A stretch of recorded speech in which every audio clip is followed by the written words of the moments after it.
அப்பவும் இப்பவும் எப்பவும் சென்னை அதிரடி கலெக்ஷன் சரவெடி celebration Cheera Home Junction Dam Doom Deepavali sale up to 50% offer Sundrapuram and Crosscut Road Coimbatore உண்மை பேசும் மக்கள் ஊடகம் SS News Digital 24/7 connected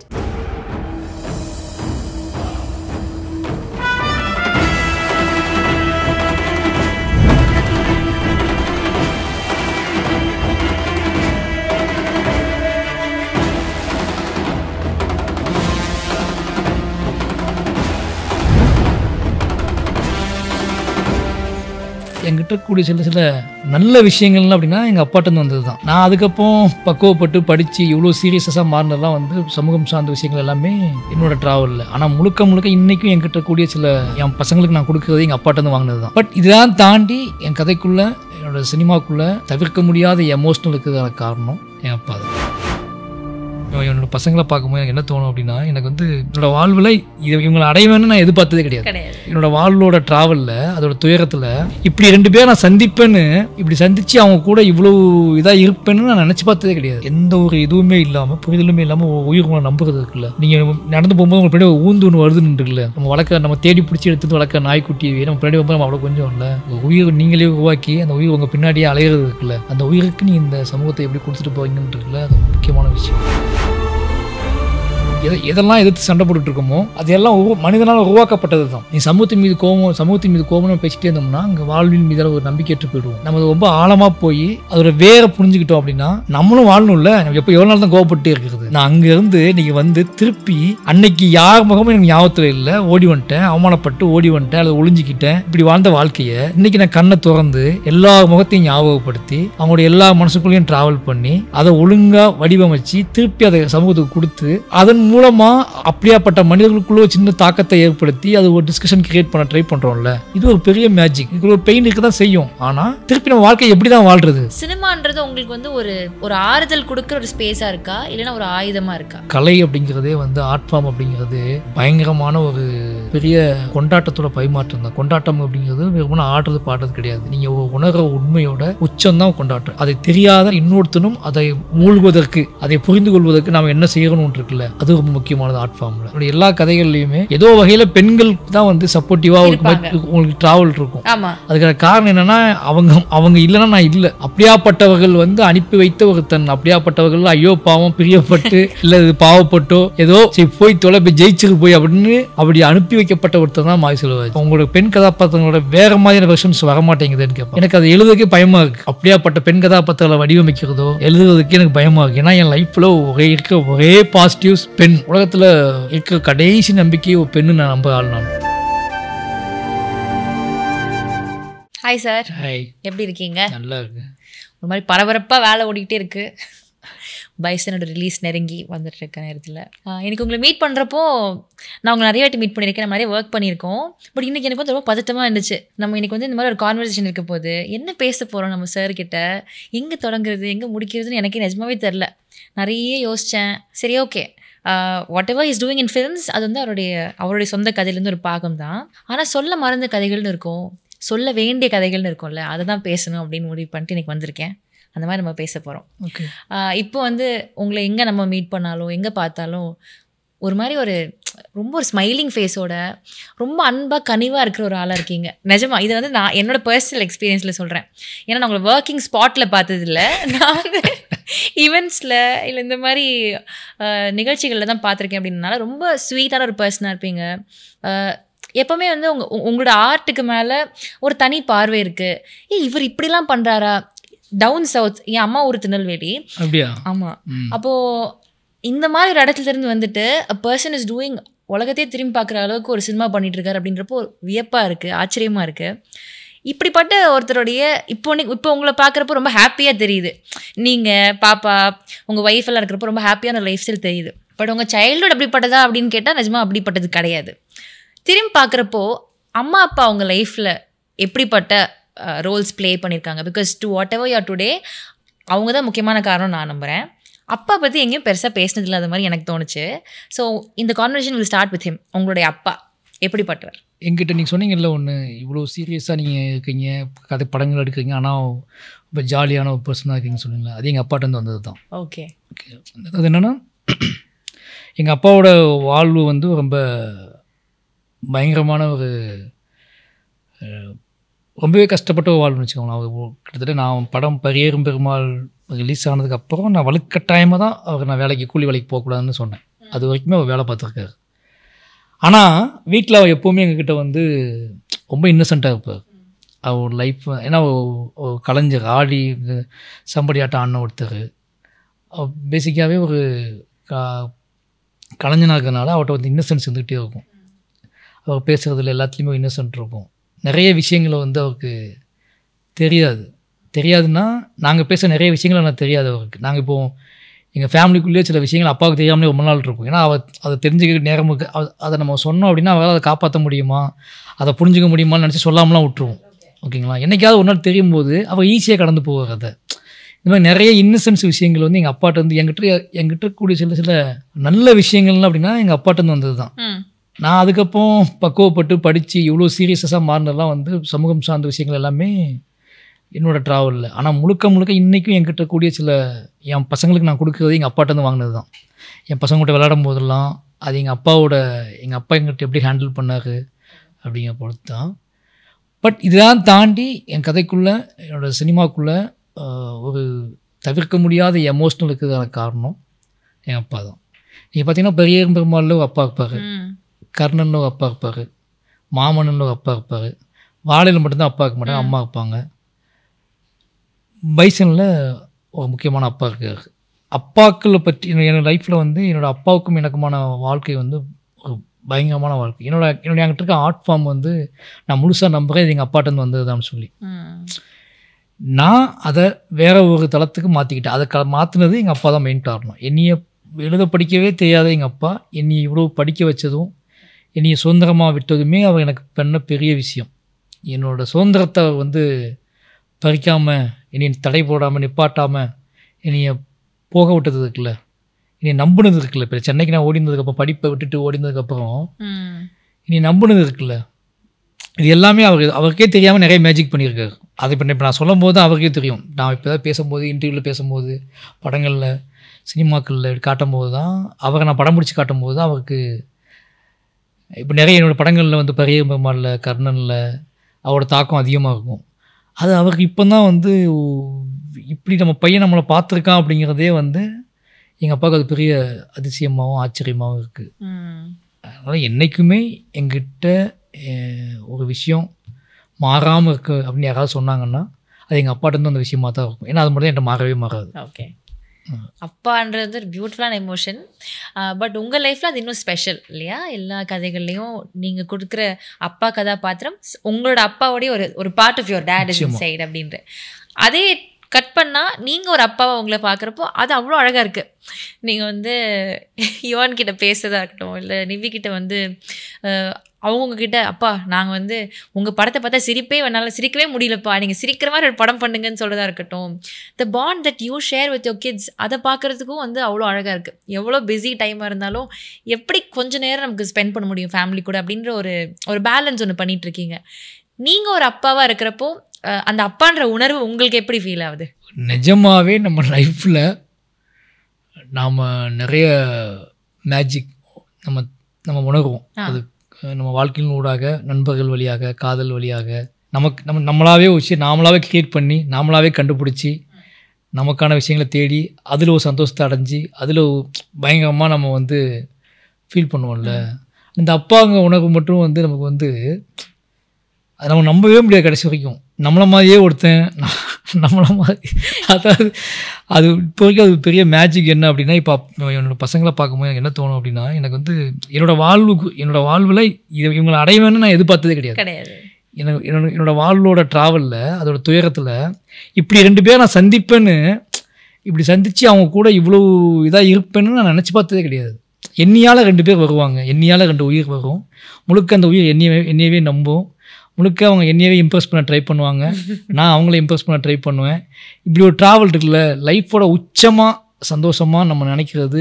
இப்போ நீங்கள் என்ன தான் நீங்கள் சமூகம் சார்ந்து மனிதர்கள் சார்ந்து எவ்வளோ உரையாடல்களை நிகழ்த்தினாலும் எவ்வளோ பேசினாலும் கடைசியாக என்ன நீங்கள் எப்படியாப்பட்ட மனிதர்களை இந்த பூமியில் விட்டுட்டு போகிறீங்க. நீங்கள் போகிறீங்க எப்படி எல்லாரும் தங்க போகிறது கிடையாது, எல்லாரும் கிளம்பி போகிறோம். நீங்கள் அடுத்தடுத்து இந்த சந்ததியினருக்கு எந்த மாதிரி குழந்தைகள் எந்த மாதிரி உங்களோட சாயலில் விட்டுட்டு போகிறீங்கன்னு ஒன்று இருக்குல்ல. உங்களோட நீங்கள் விட்டுட்டு போகிற உங்களோட சாயல் இந்த சமூகத்துக்கு என்ன பண்ண போகுது, அது எப்படி ட்ராவல் பண்ண போகுது. அப்போ மெயின் என்ன, நம்ம குழந்தைங்க தான். நம்ம குழந்தைங்களை எப்படி வளர்க்குறோம் அப்படிங்கிறது தான் மெயின். எனக்கு நிச்சயமாக அந்த நம்ம குழந்தைங்களை கரெக்டாக வளர்த்தாலே போதும் அப்படின்னு தோணும் எனக்கு. நம்ம இந்த சமூகத்தை மாற்ற முடியுமா, படம் எடுத்து மாற்ற முடியுமாலாம் கேட்டிங்கன்னா தெரியல எனக்கு. நம்ம எடுக்கிறோம், பார்க்குறாங்க, டிஸ்கஸ் பண்ணுறோம், பேசுகிறாங்க. பட் நியாயமாக எல்லோரும் செய்ய வேண்டியது அவங்கவுங்க குழந்தைகளை வளர்க்குற முறை தான் இருக்குல்ல, அதில் தான் சேஞ்ச் பண்ண முடியும் சமூகத்தை. அவங்க என்ன கற்றுக் கொடுக்குறாங்க அப்படிங்கிறதான். இப்போ முழுசாக அவங்க யாரை நம்புகிறாங்க, அந்த குழந்தைங்களும் என்னை நம்புகிறாங்க, முழுக்க நீ நம்புகிறாங்க. இப்போ நான் என்ன சொன்னாலும் அவங்களுக்கு அப்பா நமக்காக தான் சொல்லுவாருன்னு தெரியுது அவங்களுக்கு. அப்போ அவங்க உங்களை முழுசாக நம்பக்கூடிய ஆட்கள்கிட்ட நீங்கள் நேர்மையாக இருந்தீங்கனாலே இந்த சமூகத்தில் நிறைய மாற்றம். அப்போ நம்ம குழந்தைங்கள்ட்ட நம்ம நேர்மையாக இருந்தோம்னாலே போதுமானது. Okay okay. எனக்கு இப்போ அப்பாவை நான் உணர்ந்தது வந்து பொறுப்புணர்வு தான். இப்போ இது இந்த இவ்வளோ மற்ற யாரை வேணாலும் நம்ம வந்து ஒரு டிபேட் க்ரியேட் பண்ணுறோம், ஒன்று பேசுகிறோம், ஆர்கியூ பண்ணுறோம், எல்லாமே பண்ணுறோம். ஒரு கட்டத்தில் நீங்கள் அந்த குழந்தை அப்பாவாக குழந்தைங்கள இது இருக்குல்ல, அந்த விவாதத்தில் கலந்துக்கிறது இருக்குல்ல, அவங்க கூட விவாதம் கலந்துக்கிறது இருக்குல்ல, அது பயங்கரமான ஒரு அனுபவமாக இருக்குது. அவங்க கூட விவாதிக்கிறது, அவங்க கூட பேசுறது, அவங்கக்கிட்ட என்ன சொல்கிறது, அவங்ககிட்ட தோற்று போகிறது சில நேரத்தில், அது எல்லாமே பயங்கரமான ஒரு உணர்வாக இருக்குது. ஓகே. இது எல்லாம் இப்போ முக்கியமாக சொல்ல வேண்டிய விஷயம் என்னென்னா, இதில் பெரிய ஹாப்பினஸ் அப்படிங்கிறது வந்து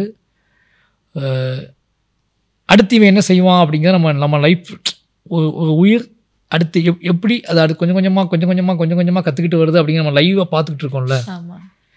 இப்போ ஒரு வயசு பிறந்த 6 மாதத்துல அவன் என்ன பண்ணால் நமக்கு தெரியும். நம்ம அப்படி பார்த்தது இல்லை. நம்ம எப்படிங்க வந்தோம்னு நம்மளால் ஒரு தூரத்தை தான் பார்க்க முடியுது.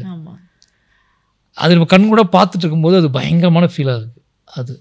அது ஒரு ஆமாம், நீங்கள் சொல்கிறப்ப எனக்கு அந்த பட்டர்ஃப்ளையோட அந்த ஸ்டேஜஸ் ஆஃப் பட்டர்ஃப்ளை தான் எனக்கு ஒவ்வொரு டைம்லையும் எப்படி இருக்குது அது மாதிரி லைவாக ஒரு ஹியூமன் பீயிங் வந்து அந்த இவால்வ் அதை நீங்கள் கவனிச்சாலே லைஃப்பில் உங்ககிட்ட இருக்கிற சில விஷயங்கள் நீங்கள் அவாய்ட் பண்ண ஆரம்பிச்சுவீங்க. உங்கள் கூட சில வாழ்க்கை சார்ந்த முரண்கள், அவநம்பிக்கைகள், மனிதர்கள் மீதான துரோகங்கள், இது எல்லாத்தையும் நீங்கள் குழந்தைய கவனிச்சுக்கிட்டே இருந்தீங்கன்னா ஒரு பயங்கரமான லைஃப் மேலே பிலீவ்னஸ் வர ஆரம்பிக்கும். ஏன்னா எந்த ஒரு இதுவுமே இல்லாமல் புரிதலுமே இல்லாமல் உயிர் உங்களை நம்புறது இருக்குல்ல. நீங்கள் நடந்து போகும்போது உங்களுக்கு பின்னாடி ஊந்து ஒன்று வருதுன்னு இருக்குல்ல. நம்ம ஒரு நாய்க்குட்டிக்கே நம்ம வளர்க்க நம்ம தேடி பிடிச்சி எடுத்துட்டு வளர்க்க நாய்க்குட்டியே நம்ம பின்னாடி போகும்போது நம்ம அவ்வளோ கொஞ்சம் இல்லை. ஒரு உயிர் நீங்களே உருவாக்கி அந்த உயிர் உங்கள் பின்னாடியே அலையிறது இருக்குல்ல. அந்த உயிருக்கு நீ இந்த சமூகத்தை எப்படி கொடுத்துட்டு போவீங்கன்றதுல அது ரொம்ப முக்கியமான விஷயம். This is very deep actually. ஏன்னா என் படம் நான் நிறைய பண்ணுறேன் சமூகத்தை மாற்றணுன்ற இதில், அது செய்யுமான்னு எனக்கு தெரியல. ஆனால் நான் வந்து கற்றுக் கொடுக்குற விஷயங்கள் என் பசங்களே வந்து நாளைக்கு இந்த சமுதாயத்தில் ஒரு மாற்றத்தை கொண்டு வர ரொம்ப முக்கியமான விஷயம். எஸ்.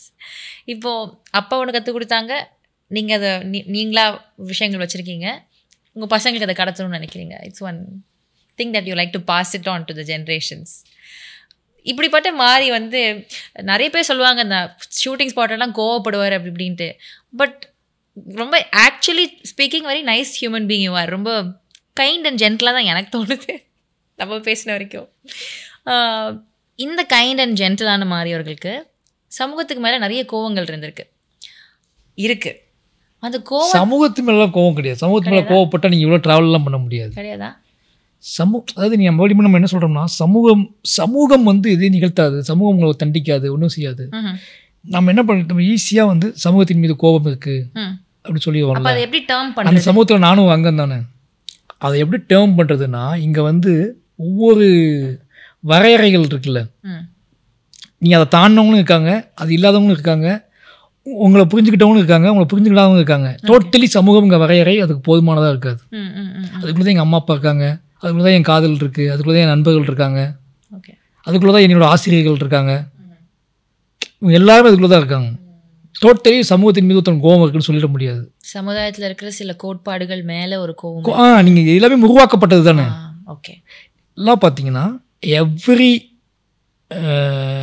அடக்குமுறையும் எவ்ரி சமூகத்தின் மீது இருக்கக்கூடிய நெகட்டிவிட்டி எல்லாமே யாரோ ஒரு தனி மனுஷன் உருவாக்கி அதை ஃபாலோ பண்ண ஆரம்பிச்சுப்பாங்க. நீங்கள் நம்ம எதெல்லாம் எதிர்த்து சண்டை போட்டுட்டு இருக்கோமோ அது எல்லாம் மனிதனால் உருவாக்கப்பட்டது தான். ஓகே. ஒரு சிங்கிள் மனுஷனால் உருவாக்கப்பட்டது தான். அவன் அதை பயங்கரமாக அவனோட சேஃப்டிக்கு இப்போ ஊரில் ஒரு பண்ணையாக இருக்கார், ஒரு பெரிய பணக்காரர் இருக்காருன்னா அவர் ஒன்று உருவாக்குவார்ல, அதையெல்லாம் ஃபாலோ பண்ண ஆரம்பிப்பாங்கள்ல. அதன் மீது ஒரு பெரிய அது தொடர்ந்து தலைமுறையாக பயன்படுத்த போகும்போது ஒரு சிக்கல் வருது. கட்டமைப்பாக மாறுது. அது அப்படின்னா சமூகத்தின் மீது கோபம் கிடையாது. Okay okay. நீ சமூகத்தின் மீது கோபம் நம்ம பேசிக்கிட்டே இருந்தோம்னா அங்கே வாழ்வின் மீதான ஒரு நம்பிக்கையற்று போயிடுவோம். நம்ம ரொம்ப ஆழமாக போய் அதோட வேரை புரிஞ்சுக்கிட்டோம் அப்படின்னா நம்மளும் வாழணும்ல. நம்ம எவ்வளோ நாள் தான் கோவப்பட்டே இருக்கிறது, எவ்வளோ நாள் தான் சண்டை போட்டு எல்லாத்தையும் திட்டிக்கிட்டே இருக்கிறது. இதன் ஊடாக நானும் வாழணும்ல. நானும் மலையை ரசிக்கணும், நானும் குழந்தைங்க கூட விளையாடணும், நானும் பயணப்படணும், நானும் இந்த உலகத்தோட எல்லா எல்லையும் பார்க்கணும், நானும் ஆடணும், பாடணும், கொண்டாடணும் அப்படின்னா இந்த சமூகத்தின் மீது நம்பிக்கை இருந்தால் தான் அதை செய்ய முடியும். சமூகத்தின் மீது கோவத்தை மட்டும் வச்சுக்கிட்டு நம்ம போக முடியாது. அப்போ இதோட ஆழச்சிக்கலோட வேரை புரிஞ்சுக்கிட்டோம் அப்படின்னா நம்ம சமூகத்தின் மீது ஒரு நம்பிக்கை ஆரம்பிச்சோம். இப்போ சமூகத்தின் மீது கோபமாக நம்ம ட்ராவல் பண்ண வேண்டாம், சமூகத்தின் மீது நம்பிக்கை வச்சு ட்ராவல் பண்ணணும். எப்படி நீங்கள் ஹாஸ்பிட்டலுக்கு போகும்போது காப்பாற்றிடலான்னு போவீங்கல்ல, அது மாதிரி தான். ஓகே. இப்போ இந்த நம்பிக்கை அப்படின்னு சொன்னோன்னா எனக்கு வந்து உங்களோட லைஃப்பில் ஐ திங்க் இந்த ஹோப் அப்படின்ற விஷயம் வந்து கொஞ்சம் அப்படியே வெள்ளம் மாதிரி திரண்டு இருக்குது. சின்ன வயசில் நீங்கள் உங்கள் மேலே வச்ச நம்பிக்கை, அதுக்கப்புறம் நீங்கள் அங்கேருந்து சென்னை வந்ததுக்கப்புறம் உங்கள் அப்பா உங்கள் மேலே வச்ச நம்பிக்கை, ஒன்றுமே இல்லாத மாதிரி வந்து கனவுகளோட மட்டும் இருக்கிறப்போ உங்கள் ஒய்ஃப் உங்கள் மேலே வச்ச நம்பிக்கை, அதுக்கப்புறம் படங்கள் பண்ண போகிறீங்க அப்படின்றப்போ உங்களோட குருக்கள் உங்களோட ஃப்ரெண்ட்ஸ் உங்கள் மேலே வச்ச நம்பிக்கை, இன்றைக்கி நாங்கள்லாம் சேர்ந்து நீங்கள் நல்ல தரமான கதைகள் தான் கொடுக்க போகிறீங்கன்னு நாங்கள் உங்கள் மேலே வைக்கிற நம்பிக்கை.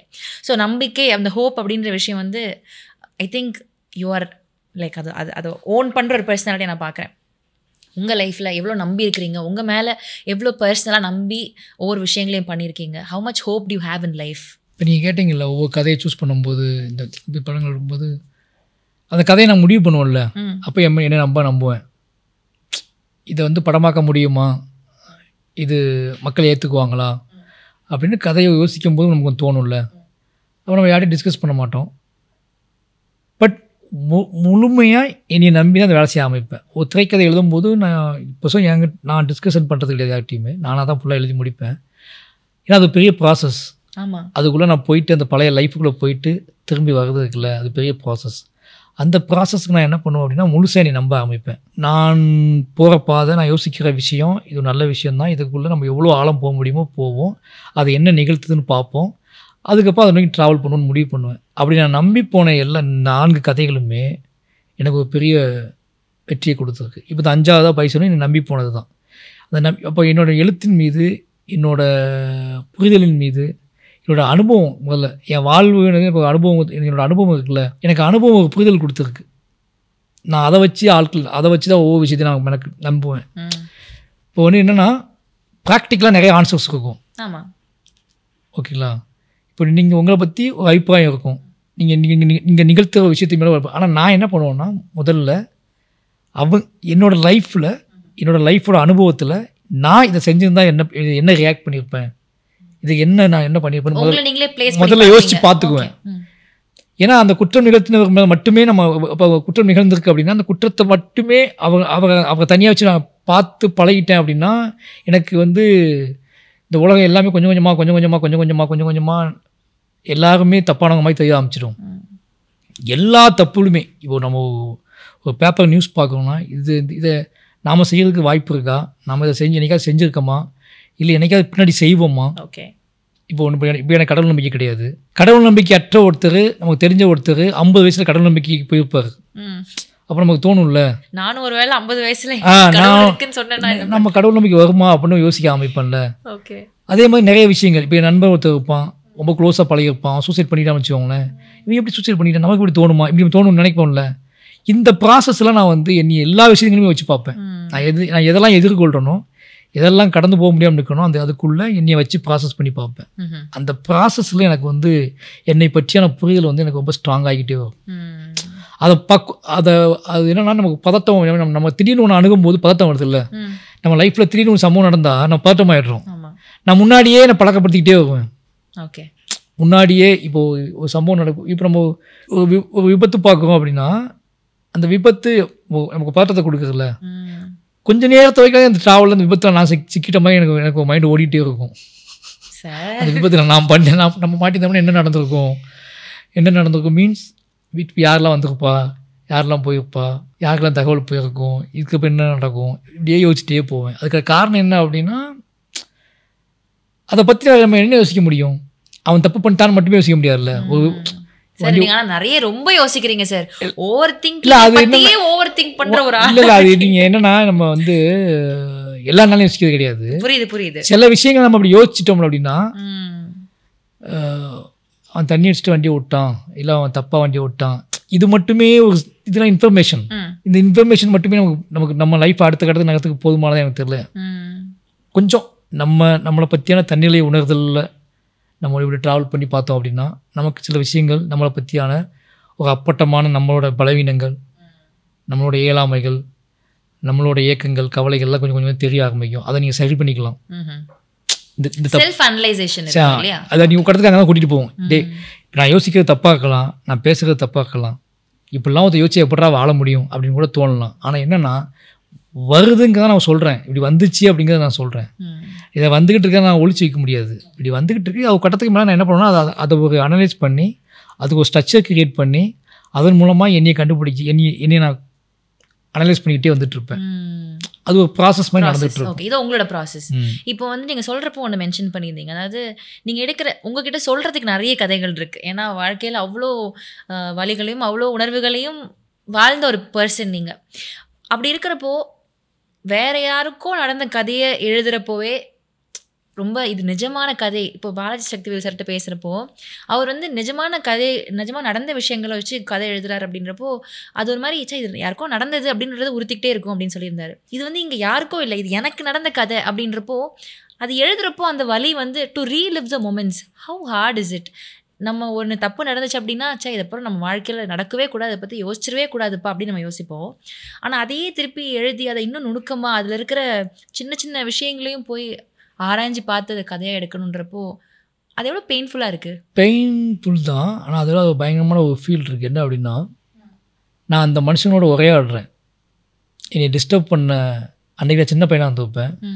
அன்றைக்கி அவங்க கூட அந்த நிகழ்வு நடக்கும்போது அந்த கான்ஃப்ளிக்ட் நடக்கும்போது அது சம்மந்தப்பட்ட ஆட்கள்கிட்டையோ அந்த சம்மந்தப்பட்ட தலைமுறைகிட்டையோ நான் எதையுமே உரையாடிக்கவே மாட்டேன். ஓகே, இன்றைக்கி நான் இவ்வளோ பக்குவப்பட்டு வந்ததுக்கப்புறம் இன்றைக்கி அதை ஃபுல்லாக ஹோல்ட் பண்ணி அந்த மனிதர்களோட வாழ்க்கையும் ஞாபகப்படுத்தி அவர் யார், அது சம்மந்தப்பட்ட அந்த ஜென்ரேஷனையும் ஃபாலோ பண்ணி என்னையும் ஃபாலோ பண்ணி இங்கே ரெண்டுத்துக்குள்ளே உரையாடல் நிகழ்த்து ட்ரை பண்ணுறேன். இப்போ இந்த படம் இப்போ கதை எழுதும்போது என்னென்னா அவர் மனநிலைக்கு நான் தான் போய் ஆகணும். ஆமாம், ஓகேங்களா? இப்போ என்னோட கதை தான் எழுதுவேன்னா நான் என்னை பற்றி மட்டுமே நான் எழுதுறது கிடையாது. எனக்கு இந்த கதையை வழங்கிய இந்த வாழ்க்கையை வழங்கி இந்த ஒரு என்ன சொல்கிறது இந்த கான்ஃப்ளிக்டை கிரியேட் பண்ண ஒருத்தர் இருப்பார்ல, அவருடைய மனசுக்குள்ளே நான் தான் போகணும். அப்போ எல்லா மனிதர்களையும் புரிந்து என்னோட அந்த சம்பவத்தின் வழியாக அதை வேடிக்கை பார்த்தவரையும் நான் புரிஞ்சுக்குவேன், அதை நிகழ்த்தினவரையும் நான் புரிஞ்சுக்க ட்ரை பண்ணுவேன், அதை நிகழ்த்தினதை பார்த்து துடித்தவர்களையும் பார்த்து புரிஞ்சுக்குவேன், அதை நிகழ்த்தினதை பார்த்து கொண்டாடினவங்களையும் பார்த்து புரிஞ்சுக்குவேன், அதுக்காக கதறினவங்களுக்கும் நான் தான் போகணும். இது எல்லாம் அங்கே இருந்த எல்லா மனிதர்கள் நான் மட்டுமே விக்டிமாக இருப்பேன். என்னோட பெயின் மட்டும் தான் அன்றைக்கி எனக்கு தெரியும். ஆனால் இன்றைக்கி நான் எல்லா மனசுக்குள்ளேயும் அது மூலமாக ட்ராவல் பண்ணிட்டு வர முடியும். அது என்னென்னா என்னோடய வெற்றி அதுதான்.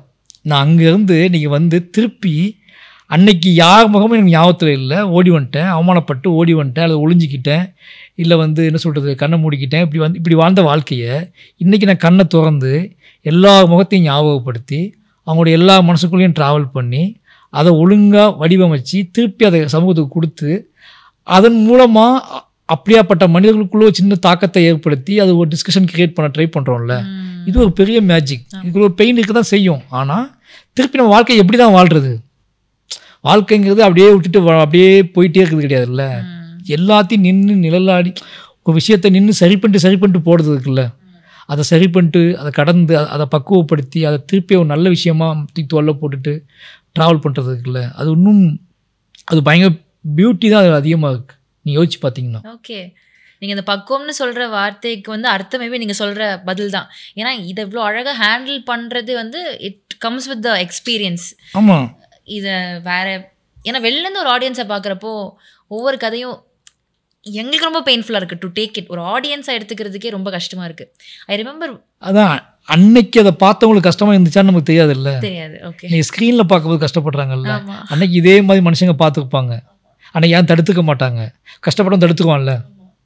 இப்போ இன்றைக்கி அது தடுக்கும். இன்றைக்கி அது ஆர்ட் ஃபார்மாக மாறும்போது அது நீங்கள் உங்களுக்கு அது பெயின்ஃபுல்லாக ஆகும்போது அந்த பெயினை நான் இன்னும் அந்த பெயினை கடத்த ட்ரை பண்ணுறேன்ல, அது கடத்துவதன் மூலமாக அது எல்லாருக்கும் பரவுவதன் மூலமாக அது வந்து என்ன சொல்கிறது, ஒரு விஷயம் ஸ்ப்ரெட் ஆகும்போது ஆமாம், ஒரு இம்பேக்ட் ஒன்று கிரியேட் ஆகுது.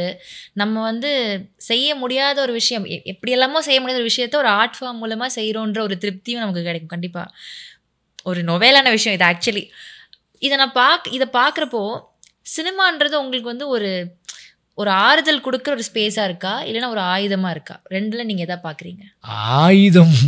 ஆயுதம் சாதாரணமாக வீட்டிலேயே கிடக்கு. ஆயுதம் எல்லா இடத்துலேருந்து ஆயுதம் இருக்குமே. ஆயுதம்ங்கிறது நீங்கள் அந்த வார்த்தை இருக்குல்ல, அது நீங்கள் எல்லாத்துக்கும் அது ரொம்ப சாதாரண வார்த்தை. அது யாருக்கு ஆமாம், ஆயுதம்ங்கிறது வந்து ரொம்ப என்னை பொறுத்த வரைக்கும் சினிமாங்கிறது அதுக்கு சினிமாவில் எடுக்கணும்னு அவசியம் கிடையாது. ஒரு கல் எடுத்தாலே போதும். ஆயுதம் வந்து பேனா கூட ஒரு ஆயுதம் தானே? இல்லை, கல் கூட ஆயுதம் தானே அப்படின்னா. சரி, நீங்க எப்படி பாக்குறீங்க? அந்தந்த சம்பவத்துக்கு அந்தந்த சம்பந்தப்பட்ட ஆள் அவன் கையில் என்ன இருக்கோ அதான் ஆயுதம். சரி, ஓகே. நீங்கள் பேனா வச்சு பேனாவை ஆயுதமாக மாற்றுறதுக்கு நீங்கள் பெரிய ப்ராசஸ் பண்ணணும். நீங்கள் நிறைய வாசிக்கணும், நிறைய கவனிங்க. ஆனால் கல் எடுக்கிறதுக்கு நீங்கள் அவ்வளோ வாசிக்க வலிச்சிச்சுன்னா கல் எடுத்துடுவீங்க. மேட்ரு அது கிடையாது. சினிமாங்கிறது என்னை பொறுத்த வரைக்கும் வந்து அது வந்து ஒரு சாட்சியம், ஒரு விக்டி. நீங்கள் வந்து நீ தொடர்ந்து உங்கள் பையன்கிட்ட என்ன சொல்லுவீங்க, நீங்கள் நெக்ஸ்ட் சந்ததிட்டு என்ன சொல்லுவீங்க? இவங்க இன்னாவே, இவங்க இது, இவங்க இவங்க இவங்க இவங்க இவங்க இது மாமா, இது அத்தை, இது நம்ம ஊர், இது இப்படி ஏதோ ஒன்று அவனுக்கு சொல்லிட்டு போகணுமேங்கிற அக்கறையில் என்னென்னலாம் சொல்லணுமோ அதெல்லாம் சொல்லிவிடுவீங்க. ஏன் சொல்கிறோம்? நாம் இல்லாத போது இவன் வாழ்வு நெறிப்படணும் அப்படின்னு சொல்லிட்டு. சினிமாவும் அது மாதிரி, ஆர்ட் ஃபார்மும் அது மாதிரி சம்மந்தப்பட்டது தான். நாம் இல்லாமல் போனால் கூட நாம் இந்த சமூகத்தில் வாழ்ந்த வாழ்க்கையில் நாம் கற்றுக்கிட்ட பாடங்களையும் நாம் கற்றுக்கிட்ட அனுபவங்களையும் நெக்ஸ்ட்டு நாம் இல்லாதப்போ வரப்போ சந்ததியினர் இப்போ நம்ம இப்போ அனுபவிச்சுட்டு இருக்க அத்தனையுமே நமக்கு முன்னாடி வாழ்ந்துட்டு போனவங்க நம்ம கொடுத்துட்டு போனது. சரி, நாம் என்ன பண்ண போகிறோம் அப்படின்னா, இன்றைக்கி வாழக்கூடிய காலகட்டங்கள்லாம் சக மனிதர்களோடு நம்ம வந்து வாழ்கிறதில்ல, சக மனிதர்களோடு முரண்படுறதில்ல, சக மனிதர்களோடு நேசிக்கிறதில்ல. என்னென்ன தடைகள் இருக்குது? இப்போ நம்ம என்ன பேசிக்கிட்டு இருக்கோம்? இப்போ எவ்ரி ஆர்ட் ஃபார்ம்லேயும் என்ன இருக்குது, எவ்ரி சினிமாக்குள்ளே என்ன இருக்குது, எவ்ரி கவிதைகளுக்குள்ளே என்ன இருக்குது? சக மனுஷனை எப்படி நேசிக்கிறது, எப்படி காதலிக்கிறது, எப்படி அவனை சண்டை போடாமல் இருக்கிறது, எப்படி அவனை புரிஞ்சிக்கிறது. அப்போ எல்லா தலைமுறையிலையுமே சக மனுஷனை புரிஞ்சிக்கிறதுக்கு தான் அத்தனை ஆர்ட் ஃபார்ம் வடிவமைக்கப்பட்டிருக்கு. அப்படி அவன் அன்னன்னைக்கு வாழ்கிறவங்க அன்னன்னைக்கு மனநிலையில் அதை அவங்கவுங்க பாயிண்ட் ஆஃப் வியூவில் பதிவு பண்ணிட்டு போய்கிட்டு இருக்காங்க. நீங்கள் நம்ம பழைய இலக்கியங்களை படிக்கும்போது அன்றைக்கி அவங்க வாழ்ந்துட்டு போனது, இன்றைக்கி நம்ம வேறு தளத்துலேருந்து அதை பார்க்குறோம். இன்றைக்கி நாம் வாழ்க்கையை வாழ்ந்துட்டுருக்கோம். நெக்ஸ்ட் ஜென்ரேஷன் இப்போ இதுக்கப்புறம் வரப்போ இன்னும் மாடர்னாக வருவான். அப்போ அவன் இது நம்ம எப்படி வாழ்ந்தோம், நம்ம இந்த இடத்துக்கு வந்து நகர்ந்துருக்கோமா அப்படின்னு அவன் பார்ப்பான். இதை நம்ம வந்து சினிமாவை வந்து வெறுமனே நான் அன்றைக்கு கேள்வி கேட்கக்கூடிய ஒரு ஆயுதமாக நான் பார்க்கக்கூடாது. ஆர்ட் ஃபார்ம் வந்து ஒரு என்ன சொல்றேன்னா, ஒரு சாட்சியை ஒரு என்ன சொல்ல இல்லை, ஆர்ட் ஃபார்ம் வந்து உடனே இன்சிடென்ட் பேஸில் நடக்கக்கூடாது. ஓகே, உடனே அதுக்கு ஒரு தீர்வு சொல்லிச்சு, அது ஓகே, அதுக்கு அதை கேள்வி கேட்டுச்சு, அதை உடைச்சிச்சு, அதை மாற்றிச்சு. அது இல்லை ஆர்ட் ஃபார்ம். சார் எப்படி சார் இப்போ உங்களோட பார்வை ஆக்சுவலி வந்து எல்லாரும் சொல்கிற மாதிரி you have a different perspective with every thing. நீங்கள் பார்த்து வளர்ந்த சினிமா என்ன, எப்படி இதெல்லாம் சினிமா தான், கமர்ஷியல் சினிமா, எப்படி உங்களுக்கு வந்து உங்களோட விஷன் எப்படி வேறு மாதிரி இருக்குது? How did you get tuned into something different? வாசிப்பு தான். இப்போ நீ ரஷ்யன் நாவல் நான் வாசிக்கிறேன். ஓகே, வாசிக்கும்போது நான் என்ன உணர்றேன்னா, நான் அந்த நாட்டுக்கு போனதில்லை. அந்த நாவல் எழுதி கிட்டத்தட்ட 50, 60, 70, 80 வருஷம், 100 வருஷம் கூட ஆச்சு. அந்த நாவல் இப்போ நான் வாசிக்கும்போது அங்கே வாழ்ந்த ஒரு மனுஷனை என் கண்ணுக்கு தெரியுறான். அவனோட காதல் தெரியுது, அவனோட கண்ணீர் தெரியுது. அதை எழுதினவர் யாரான்னு தேடுறேன், போய் அவர் முகத்தை நான் பார்க்குறேன், அதை ஃபோட்டோ பிடிச்சி மாட்டுறேன். அப்போ இப்படி ஒரு ப்ராசஸ் இருக்குல்ல லைஃப்பில். இதை விட ஆர்ட் ஃபார்ம் உங்களுக்கு என்ன கொடுத்துக்க போகுது? இந்த ஆர்ட் ஃபார்ம் எனக்கு இந்த உலகத்தை நீ இருந்த இடத்துல இருந்துக்கிட்டு இந்த உலகத்தில் உள்ள எல்லா மனிதர்களோட உணர்வுகளையும் நான் இருந்த இடத்துல இருந்து உணர முடியும், அனுபவிக்க முடியும்னா அது ஆர்ட் ஃபார்ம்லேயே தான் முடியும். அப்போ நான் இப்போ நான் யோசிக்கிற பெர்ஸ்பெக்டிவ் என்ன அப்படின்னா, நான் ஒவ்வொரு பிரச்சனையும் பெர்ஸ்பெக்டிவ் என்னென்னா, இது நானாக அந்த பக்குவம் கிடையாது. நிறைய மனிதர்கள் இதை பற்றியான மனிதர்கள் பற்றியான பிரியத்தை பற்றி, சமூகத்தை பற்றி, காதலை பற்றி, அரசியலை பற்றி, பொருளாதாரத்தை பற்றி தொடர்ந்து மனித சமூகம் இயங்குவதற்காக நிறைய பேர் வேலை செஞ்சுருக்காங்க. அவங்க அவ்வளோ பேரும் அவ்வளோ விஷயங்களை பதிவு பண்ணிட்டு போயிருக்காங்க. நம்ம மட்டுமே வாழ முடியாது. இவங்களெல்லாம் எடுத்துக்கிட்டு இவங்களெல்லாம் வாசிக்க ஆரம்பித்து இவங்களெல்லாம் தெரிஞ்சுக்கிட்டு நம்ம வாழ்க்கையை நம்ம நம்ம வாழ்க்கையை நம்ம மாற்றுறோமா, நம்ம வாழ்க்கையை நம்ம ஸ்ட்ரக்சர் பண்ணுறோமா, வெறுமனை வேடிக்கை பார்க்கறதுக்காக நமக்கு வரல, வெறுமனை வாழ்ந்துட்டு போகிறதுக்காக நம்ம வரல.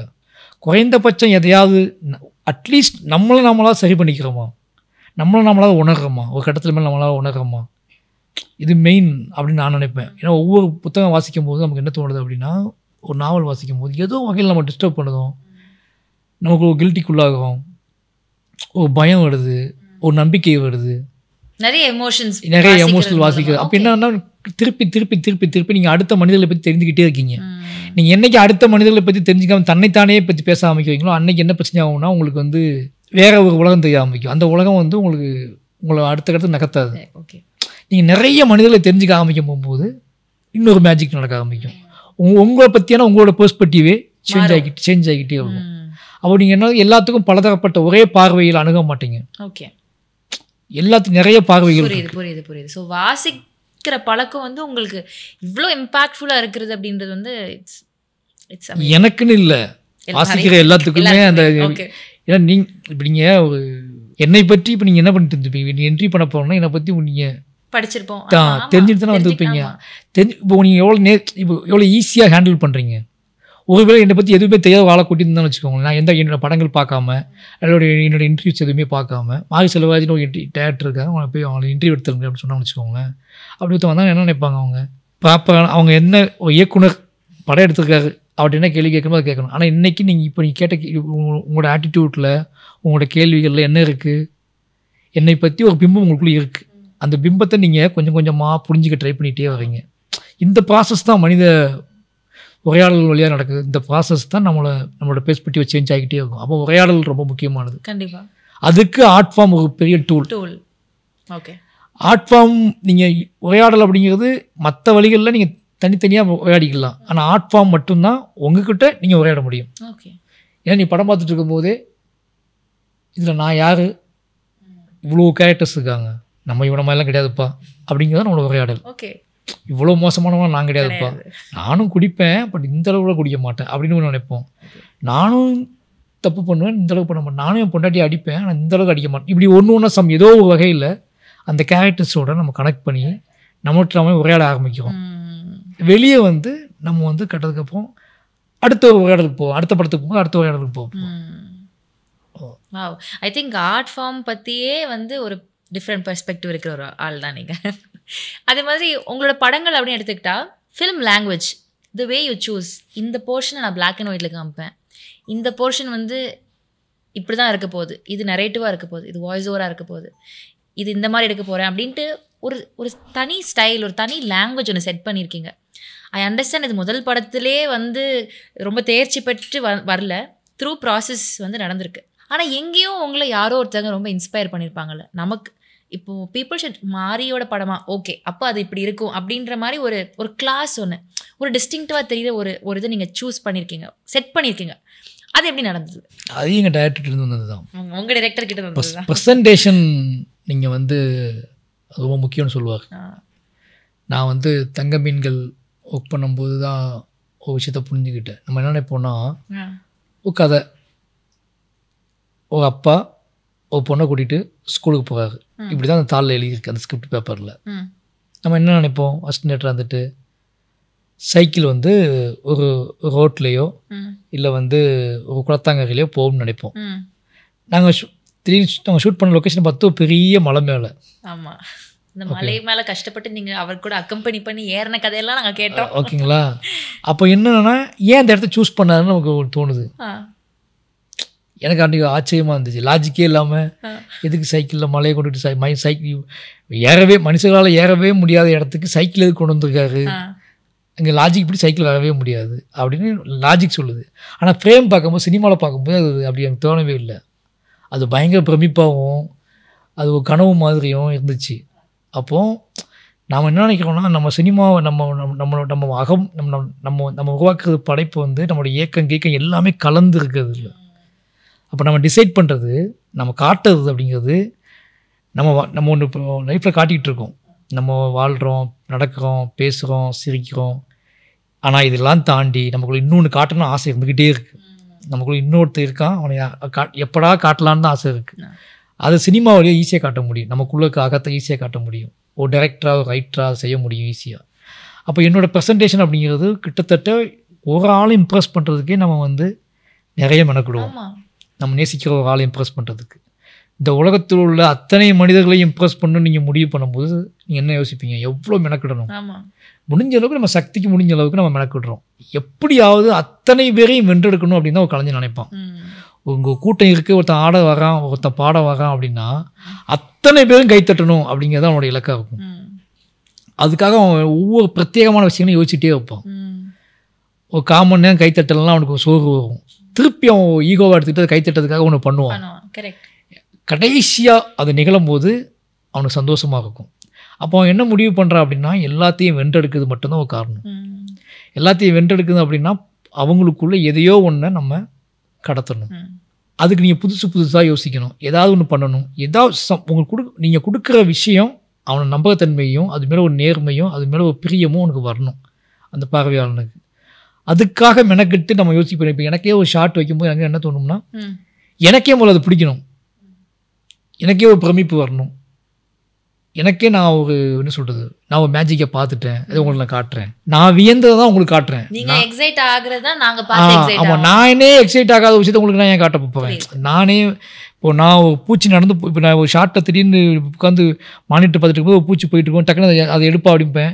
எனக்கு அந்த நேரத்தில் அந்த பூச்சி போகிறது பயங்கர பிரமிப்பாக இருந்திருக்கும். இது எங்கேயாவது பயன்படும்டா, இது எடுத்து வைன்னு சொல்கிறது இருக்குல்ல. இப்போ அந்த ஷார்ட்டு சாதாரண இன்செர்ட் ஏதோ சும்மா சொல்கிறேன் அப்படி எடுத்து வச்சுருவோம். பட் எடிட் பண்ணும்போது, எடிட் லாக் பண்ணும்போது அந்த பூச்சை போட்டு சொல்லும்போது அந்த இடத்துல அவங்க பயங்கரமாக மேஜிக்கை உணர்வாங்க. அந்த பூச்சை அதை போட பார்ப்போம் எப்படின்னு பார்ப்போமே, அதை எடுத்தால் தான் இங்கே யூஸ் பண்ண முடியும். நம்ம அன்றைக்கி அதை யூஸ் பண்ணுறோமோ இல்லையோ டக்குன்னு எடுத்து வந்துட்டோம். இப்போ நமக்கு சின்ன ஒரு ஆசை வரும். இப்போ நடந்து போயிட்டு இருக்கும்போது ஒரு பூச்சி அவனை கிராஸ் பண்ணிச்சு அப்படி காட்டினா நல்லா இருக்கும். அந்த பூச்சை போட பார்ப்போம் அப்படின்னா டக்குனு அது மேஜிக்காக தெரியும். இது உடனே ஆடியன்ஸ்ட்டை காட்டுவோம்ல, நம்ம காட்டணும் ஆசைப்படுவோம்ல. இது நான் அனுபவித்ததை பாருங்கன்னு சொல்கிறதுக்குல்ல, அது ஒரு பரிமாற்றம் தான். நீங்கள் சொல்ல போனால் கலை அப்படிங்கிறதே வந்து ஆர்ட் ஃபார்ம் அப்படிங்கிறது ஒரு பயங்கரமான ஒரு பெரிய கொண்டாட்டத்தோட பரிமாற்றம் தான். கொண்டாட்டம் அப்படிங்கிறது வெறுமனே ஆடுறது பாடுறது கிடையாது. நீங்கள் உணர்கிற உச்சத்தை, நீங்கள் உணர்கிற உண்மையோட உச்சம்தான் கொண்டாட்டம். அதுக்கு அழுகையாக இருக்கலாம், அது பயங்கரமான ஒரு பெயினாக இருக்கலாம், அது ஒரு பெரிய காதலாக இருக்கலாம், பிரியமாக இருக்கலாம், துரோகமாக இருக்கலாம், பிரிவாக இருக்கலாம். அதை அவனும் இன்னொருத்தனும் அதை தெரியாத நம்மளுக்கு தெரியாத இன்னொருத்தனும் அதை மூழ்குவதற்கு, அதை புரிந்து கொள்வதற்கு நாம் என்ன செய்யணும்னு இருக்குல்ல, அது ரொம்ப முக்கியமானது ஆர்ட் ஃபார்மில். அதுக்கு தான் நீங்கள் கிராஃப்ட் செட் பண்ணுறது, ஒரு விஷயம் செட் பண்ணுறது. இதுக்கு நீங்கள் நிறைய நீ எங்கெல்லாம் வியந்தீங்களோ, நீங்கள் யாரை பார்த்து செட் பண்ணீங்கன்னு கேட்டிங்கல்ல, நீங்கள் இது வரைக்கும் பார்த்த விஷுவல்ஸில் எங்கெங்கெல்லாம் இன்ஸ்பயர் ஆனீங்களோ எல்லாத்தையுமே எடுத்து வரலாம். நம்ம ஸ்கிரிப்டில் எழுந்து நம்ம எடுக்கிறது இல்லை, நம்ம லொக்கேஷனுக்கு போயிட்டோம் அப்படின்னா அங்கே நம்ம இதெல்லாம் இன்ஸ்பயர் பண்ணுதோ, நம்ம சொல்லாமலே ஒரு கேமராமேன் திடீர்னு கேமராமேன்லாம் பறவை படம் எடுத்துகிட்டு இருப்பாங்கல்ல, அது எல்லாமே இயல்பாக தோன்றது தானே உங்களுக்கு. அதுக்கப்புறம் நம்ம படம் கட் பண்ணும்போது நமக்குள்ள இந்த கதையை இப்படி சொல்வதன் வழியாக ஆடியன்ஸுக்கு இது இன்னும் நெருக்கமாக்க முடியும். புரியுது, அப்படி முடிவு பண்ணுறது. இது நிறைய ஆக்டர்ஸ் நான் சொல்லி கேட்டிருக்கேன். அது கதை வந்து ஸ்கிரிப்ட் படிக்கிறப்போ எப்படி இந்த கதை உங்களுக்கானது நீங்கள் தேர்ந்தெடுப்பீங்க அப்படின்றப்போ, நான் முதல்ல படிக்கிறப்போ அந்த கதை என்ன எக்ஸைட் பண்ணணும், அப்போ தான் நான் அதை மற்றவங்களுக்கும் பிடிக்கும்னு நான் போய் அதை சொல்ல முடியும். ஸோ சிமிலராக தான், நான் உன்னை பார்க்குறேன்னா அது எனக்கு எக்ஸைட்டிங்காக இருந்துச்சுன்னா நான் என் மக்கள்கிட்ட காமிப்பேன். That is it, simple as that. நீங்கள் உங்களுக்கு பிடிச்ச ட்ரெஸ் எடுத்தாலும் நீங்கள் உங்களுக்கு பிடிச்சாதான் நீங்கள் வெளியே போட்டு போவீங்க, அவ்வளோதான். அப்போ ஒவ்வொரு படைப்பும் நமக்கு நம்ம அதை எக்ஸைட் ஆகி நமக்கு அதை எடுத்து எப்படா இது ஆடியன்ஸ்ட்டை காட்டுவோங்க துடிப்பு நம்மகிட்ட இருந்துகிட்டே இருக்கும். எனக்கெல்லாம் அப்படி தான் இருக்கும்.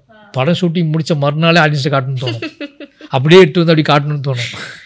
ஓகே, இப்போ நீங்கள் ஸ்டார்டிங்கில் எங்கள் சார்ட்டேருந்து தான் அப்படின்னு நீங்கள் ஒரு வார்த்தை சொன்னீங்கல்ல, உங்கள் சாருக்கும் உங்களுக்குமான ஒரு பாண்டிங் நான் ரொம்ப என்வி பண்ணுறேன், ரொம்ப பொறாமப்படுற ஒரு பாண்டிங் அது. சரி, என்ன மாதிரி ஒரு பாண்டிங் பாருங்களேன். நீங்கள் அவர்கிட்ட சாருன்னு சொல்லிட்டு ஒரு ரெஸ்பெக்டோடு இருக்கிறதும், அவர் உங்களை வந்து ரொம்ப உரிமையாக மாறி அப்படின்ட்டு for everything, anything and everything you both are. ஒரு பறந்து போட ஆடியோ லான்ச்சில் உங்கள் சாரோட படம் ஏன் சாரோட படம்ன்றது என் படம் மாதிரின்ற மாதிரி யூ ஆர் ஜஸ்ட் அவுட் தேர்.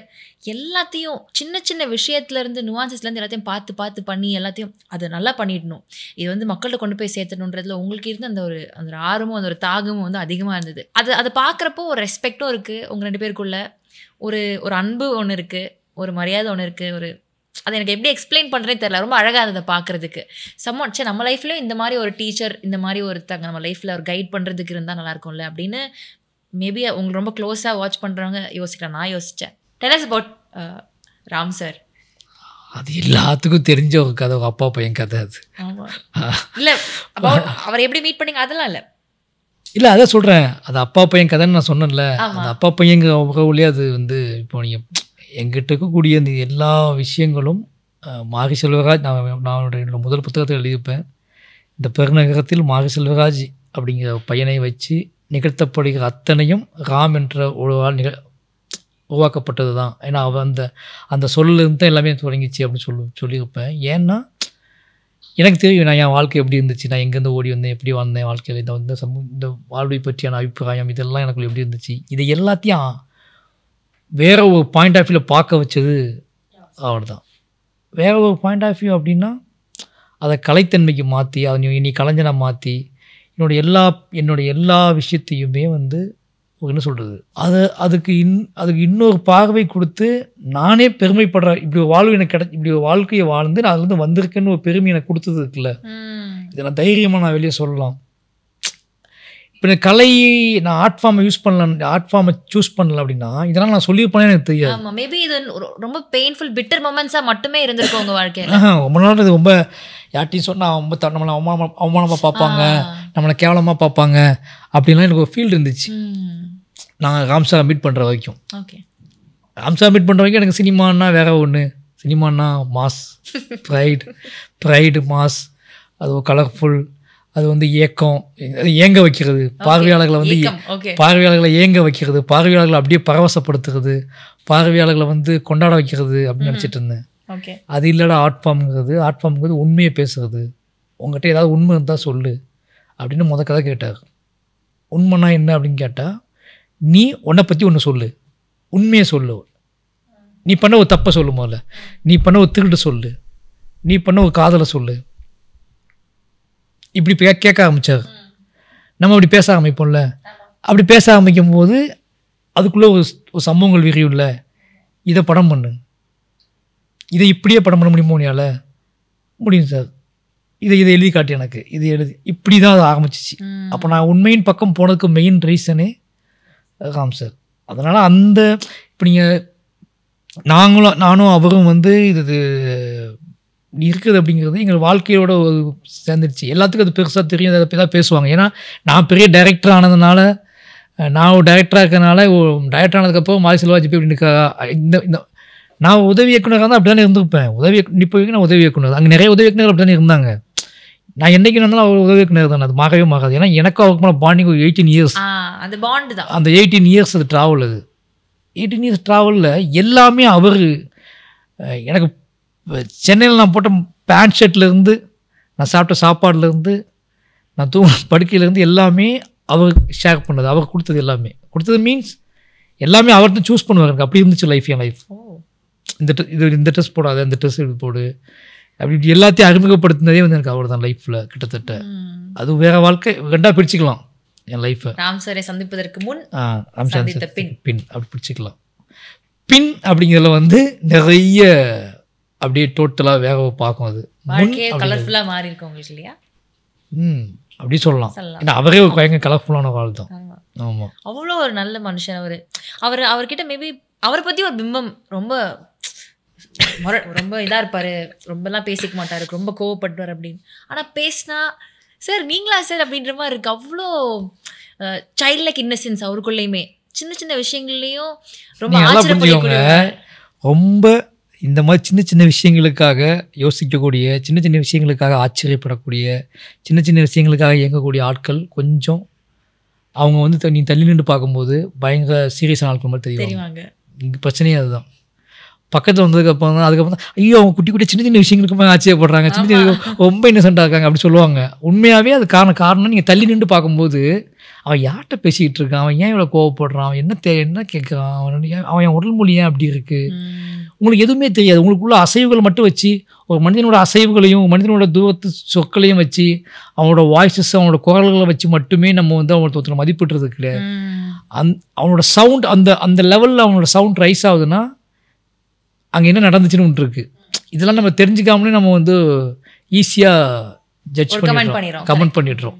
எனக்கு தெரிஞ்சு கிட்டத்தட்ட எல்லாத்துக்குள்ளேயும் இந்த மாதிரி இன்னசென்ஸ் இருக்குல்ல. ஆமாம், அவங்க இல்லைன்னா நீங்கள் வந்து ஒரு முழு சினிமாவில் எடுக்க முடியாது. ஒரு சீரியஸான இப்போ சொல்லி எந்த டைரக்டருமே சீரியஸான டைரக்டர் இருக்க மாட்டாங்க. ஓகே, வீட்டில் சீரியஸான ஹஸ்பண்டாக இருந்திருப்பாங்க, செட்டில் சீரியஸான டைரக்டராக இருக்க முடியவே முடியாது. எப்படி இருக்க முடியும்? சில மனிதர்கள்ட்ட சீரியஸாக இருப்பாங்க, ஏன்னா அவங்களுக்கு பிடிக்காமல் போகலாம், அவங்க கூட முரண்பட்டு இருக்கலாம். ஆனால் அவங்களுக்குள்ள அவங்க சீரியஸாக இருக்கவே மாட்டாங்க. நான் சொல்கிறது இப்போ செட்டில் 10 பேர் இருக்காங்கன்னா 10 பேர்த்துக்கு பார்க்கும்போது அந்த டைரக்டர் வந்து சீரியஸான போய் அப்படி பேச மாட்டான்னு தோணலாம். ஆனால் எவ்ரி செகண்ட் அந்த டைரக்டர் அவர் கூட அவரே பேசிக்கிட்டு சிரிச்சுக்கிட்டு தன்னோட ஒவ்வொரு விஷயத்தையும் அனுபவித்து ரசிச்சுக்கிட்டு தான் இருப்பார். அதை நம்ம கண்ணுக்கு தெரியாது. ஆமாம், யாராவது ஒருத்தர் பிரியப்பட்டு அவங்களோட பழகும் போது அது தெரிய ஆரம்பிக்கும். உனக்கெல்லாம் தெரியாதா, உனக்கெல்லாம் தெரியலடா அவள் எப்படிப்பட்ட ஆள் தெரியுமா, அப்படி அவங்க சொல்ல ஆரம்பிப்பாங்க. அது நடக்கும். உங்கள் சார் வந்து இப்போது உங்களோட படங்கள்லாம் பார்த்து என்ன மாதிரியான டிஸ்கஷன்ஸ் இருக்கும்? From working in his film, அவரோட கதைகளில் அவர் கூட ஒர்க் பண்ணிவிட்டு cut to your working for your film, அதை உங்கள் சாருக்கு போட்டு காமிச்சு சார் இதை நான் பண்ணியிருக்கேன் அப்படின்னு சொல்கிறப்போ அந்த ஒரு ஃபீலிங் எப்படி இருந்தது? நான் என்னோட எல்லா படமும் ஃபஸ்ட்டு அவர் தான் பார்ப்பார். ஓகே, என்னோட 5 படமுமே ஃபஸ்ட் எடிட் அவர் தான் பார்ப்பார். அவர்கிட்ட காட்டாமல் நான் வெளியே காட்டினது இல்லை யார்ட்டையுமே. அந்த படம் பார்க்க முடியும் முழு கதையும் வேறு அவருக்கு தெரியும். இப்போ நீங்கள் அவருக்கு வந்து ஃப்ரெஷ்ஷாக புதுசாலாம் இல்லை. அப்போது அது கதை தெரியும், கதையை விட என்னோடய நோக்கம், இந்த படத்தை நான் ஏன் எடுக்கிறேன்னு நோக்கம் தெரியும், எல்லாமே அவருக்கு தெரியும். அப்போ என்ன எதுக்காக காட்டுறோம் அப்படின்னா அவர் கற்றுக் கொடுத்தது கிராஃப்ட். அதுக்காக நான் ஒவ்வொரு படத்துக்கும் நான் எப்படி மேலே போயிட்டுருக்கேன், நான் என்ன தப்பு பண்ணுறேன், நான் என்ன லேர்ன் பண்ணிட்டு வர்றேன், இதுதான் என்னோடய விஷன் எப்படி மாறிட்டு வருது, நான் அப்டேட்டாக மாறிட்டு வரேன்னா இதுதான் அவர் பார்ப்பார். ஏன்னா ஆல்ரெடி அவருக்கு முழுக்க கதை தெரியும், எல்லாமே தெரியும். என்னோடய படம் காட்டும் போதே நான் என்னோடய டெக்னிக்கல் ஆஸ்பெக்டில் தான் முதல்ல காட்டுவேன். ஓகே, நான் என்ன சொன்னாலுமே, நான் என்ன கதை சொன்னாலுமே அது நேர்மையாக இருக்கும், அது உண்மையாக இருக்கும், அது வந்து மக்களுக்கு பிடிக்கும் அப்படிங்கிற உறுதியான நம்பிக்கை உடையவர் என்னோடய டைரக்டர். அதில் மாற்றுக்கிறதே கிடையாது. ஆனால் அதை நான் சரியாக டெக்னிக்கலாக ஹேண்டில் பண்ணிக்கலாம் அப்படிங்கிற மட்டும் தொலைச்சி பார்ப்பார். அதில் நான் நிறைய திட்டு வாங்கியிருக்கேன் படம் பண்ணதுக்கப்புறம் கூட. நான் 4 படத்துலையுமே நிறைய படத்துக்கு இது ஏன் இப்படி ஷார்ட் வச்ச, இது நீ அவசரப்பட்டு எடுத்துருக்க, இந்த சீன்ஸ்லாம் பார்த்துட்டு இது அவசரப்பட்டு எடுத்துருக்க, இதை கொஞ்சம் நல்லா எடுத்துருக்கலாம், அப்போ நீ கொஞ்சம் உனக்கு மெத்தனை வந்துடுச்சு, இதெல்லாம் சொல்லுவாள் கரெக்டாக. அவள் கரெக்டாக அவர் சொல்கிறது வந்து நம்ம அந்த சீனை அப்படி தான் ஹேண்டில் பண்ணியிருப்போம். போதும், இது இவ்வளோ போதும் அப்படின்ட்டு. அதான் அப்போது நம்ம சில விஷயங்கள்லாம் இது போதும்னு நினச்சிருப்போம், அதுதான் அவருக்கு பிடிச்சிருக்கும். இதை இன்னும் நல்லா எடுத்துருந்தா சூப்பராக இருந்துக்க மாட்டா அப்படிம்பாரு. நான் வந்து பரியகம் பெருமாளில் தான் ஃபஸ்ட்டு என்னோட சினிமாவோட என்னோடய ஃபிலிம் லாங்குவேஜோட பெரிய பிரம்மாண்டத்தை உணர்ந்து கர்வப்பட்ட இடம் அப்படின்னா பரியகம் பெருமாள் படம் பார்த்து முடிச்சுட்டு வெறுமனை சும்மா ஒரு ஃபியூ செகண்ட்ஸ் தான் அந்த ஷார்ட்ஸு. ஒரு நாய் கீழே ஃபஸ்ட் ஷாட், படத்தோட ஃபஸ்ட்டு ஷாட்டு, ஒரு நாய் மேலே வந்து என்ட்ரி ஆகும், கருப்பி நான் ஃபாலோ பண்ணிக்கிட்டே என்னால் எவ்வளோ தூரம் கேப்சர் பண்ண முடியுமோ அவ்வளோ தூரம் கேப்சர் பண்ணியிருப்பேன். ஜஸ்ட் ஒரு 1 மினிட் இருக்கும் அந்த ஷாட். ஓகே, ஆனால் அந்த ஷாட்டை பிரமிப்பாக பேசிகிட்டே இருந்தார். அது ஊரில் இப்போது நாயை வர வச்சு கேமரா அது எங்கெல்லாம் போதோ அதை அதோட பாயிண்ட் ஆஃப் வியூவில் பிடிச்ச ஷாட். அது அங்கே எடுக்கும்போது ரொம்ப சாதாரணமாக இருந்துச்சு எனக்கு. அது ஓகே, நான் வந்து அது கதைக்கு தேவையான ஷாட்டாக எடுத்துகிட்ருக்கேன். அது கதைக்கு அந்த ஷாட் அந்த இடத்துல தேவை. அது வந்து ஒரு கதையின் ஷாட்டாக இருந்தால் இருந்துச்சு எனக்கு. அது வெறும் அந்த ஷாட்டோட பியூட்டியையும் அந்த ஷாட்டோட பிரம்மாண்டத்தையும் அந்த ஷாட்டோட உண்மையும் டெப்த்தையும் நான் எங்கே புரிஞ்சுக்கிட்டேன், நான் எப்படா புரிஞ்சுக்கிட்டேன், அந்த ஷாட் எப்படா எடுத்தது அப்படின்னு சொல்லிட்டு அவர் ஒரு ஷாட் சொன்னாங்க. எனக்கு அது தெரியாது. ட்ராய் படத்தில் த ஃபஸ்ட் ஷாட் வந்து ஒரு டாக் காட்டுக்குள்ளே நடந்து வரும். வந்து பார்த்தா ஒரு மனுஷன் செத்து கிடப்பான், அவனை சாப்பிட ஆரம்பிக்கும். அவனை சாப்பிட்டு திரும்பி பார்த்தா ஒரு பெரிய போர்க்களம் ரெடி ஆகிட்டு இருக்கும். அப்படி தான் அதுக்கப்புறம் நாயை காட்ட மாட்டாங்க, அப்படி கதை ஆரம்பிச்சோம். அந்த விஷயம் எனக்கு ஞாபகத்துக்கு வந்துச்சுட்டா அப்படின்னாரு என்கிட்ட. நான் அப்போ எனக்கு அந்த விஷயம் தெரியல, எனக்கு இப்படி இருக்குன்ட்டு. இப்படி எனக்கு என்னோட ஷாட்டுக்குள்ள இருக்கிற பிரம்மாண்டத்தை எனக்கே தெரியாத விஷயங்கள்லாம் வந்து நிறைய அவர் தான் அது பயங்கரமான ஷாட்ரா, இதுதான் இப்போ மெத்தட்ரா, இது சொல்லிக்கிட்டே இருப்பார். அதுக்காகவே அவர்கிட்ட காட்டுவேன் நான்.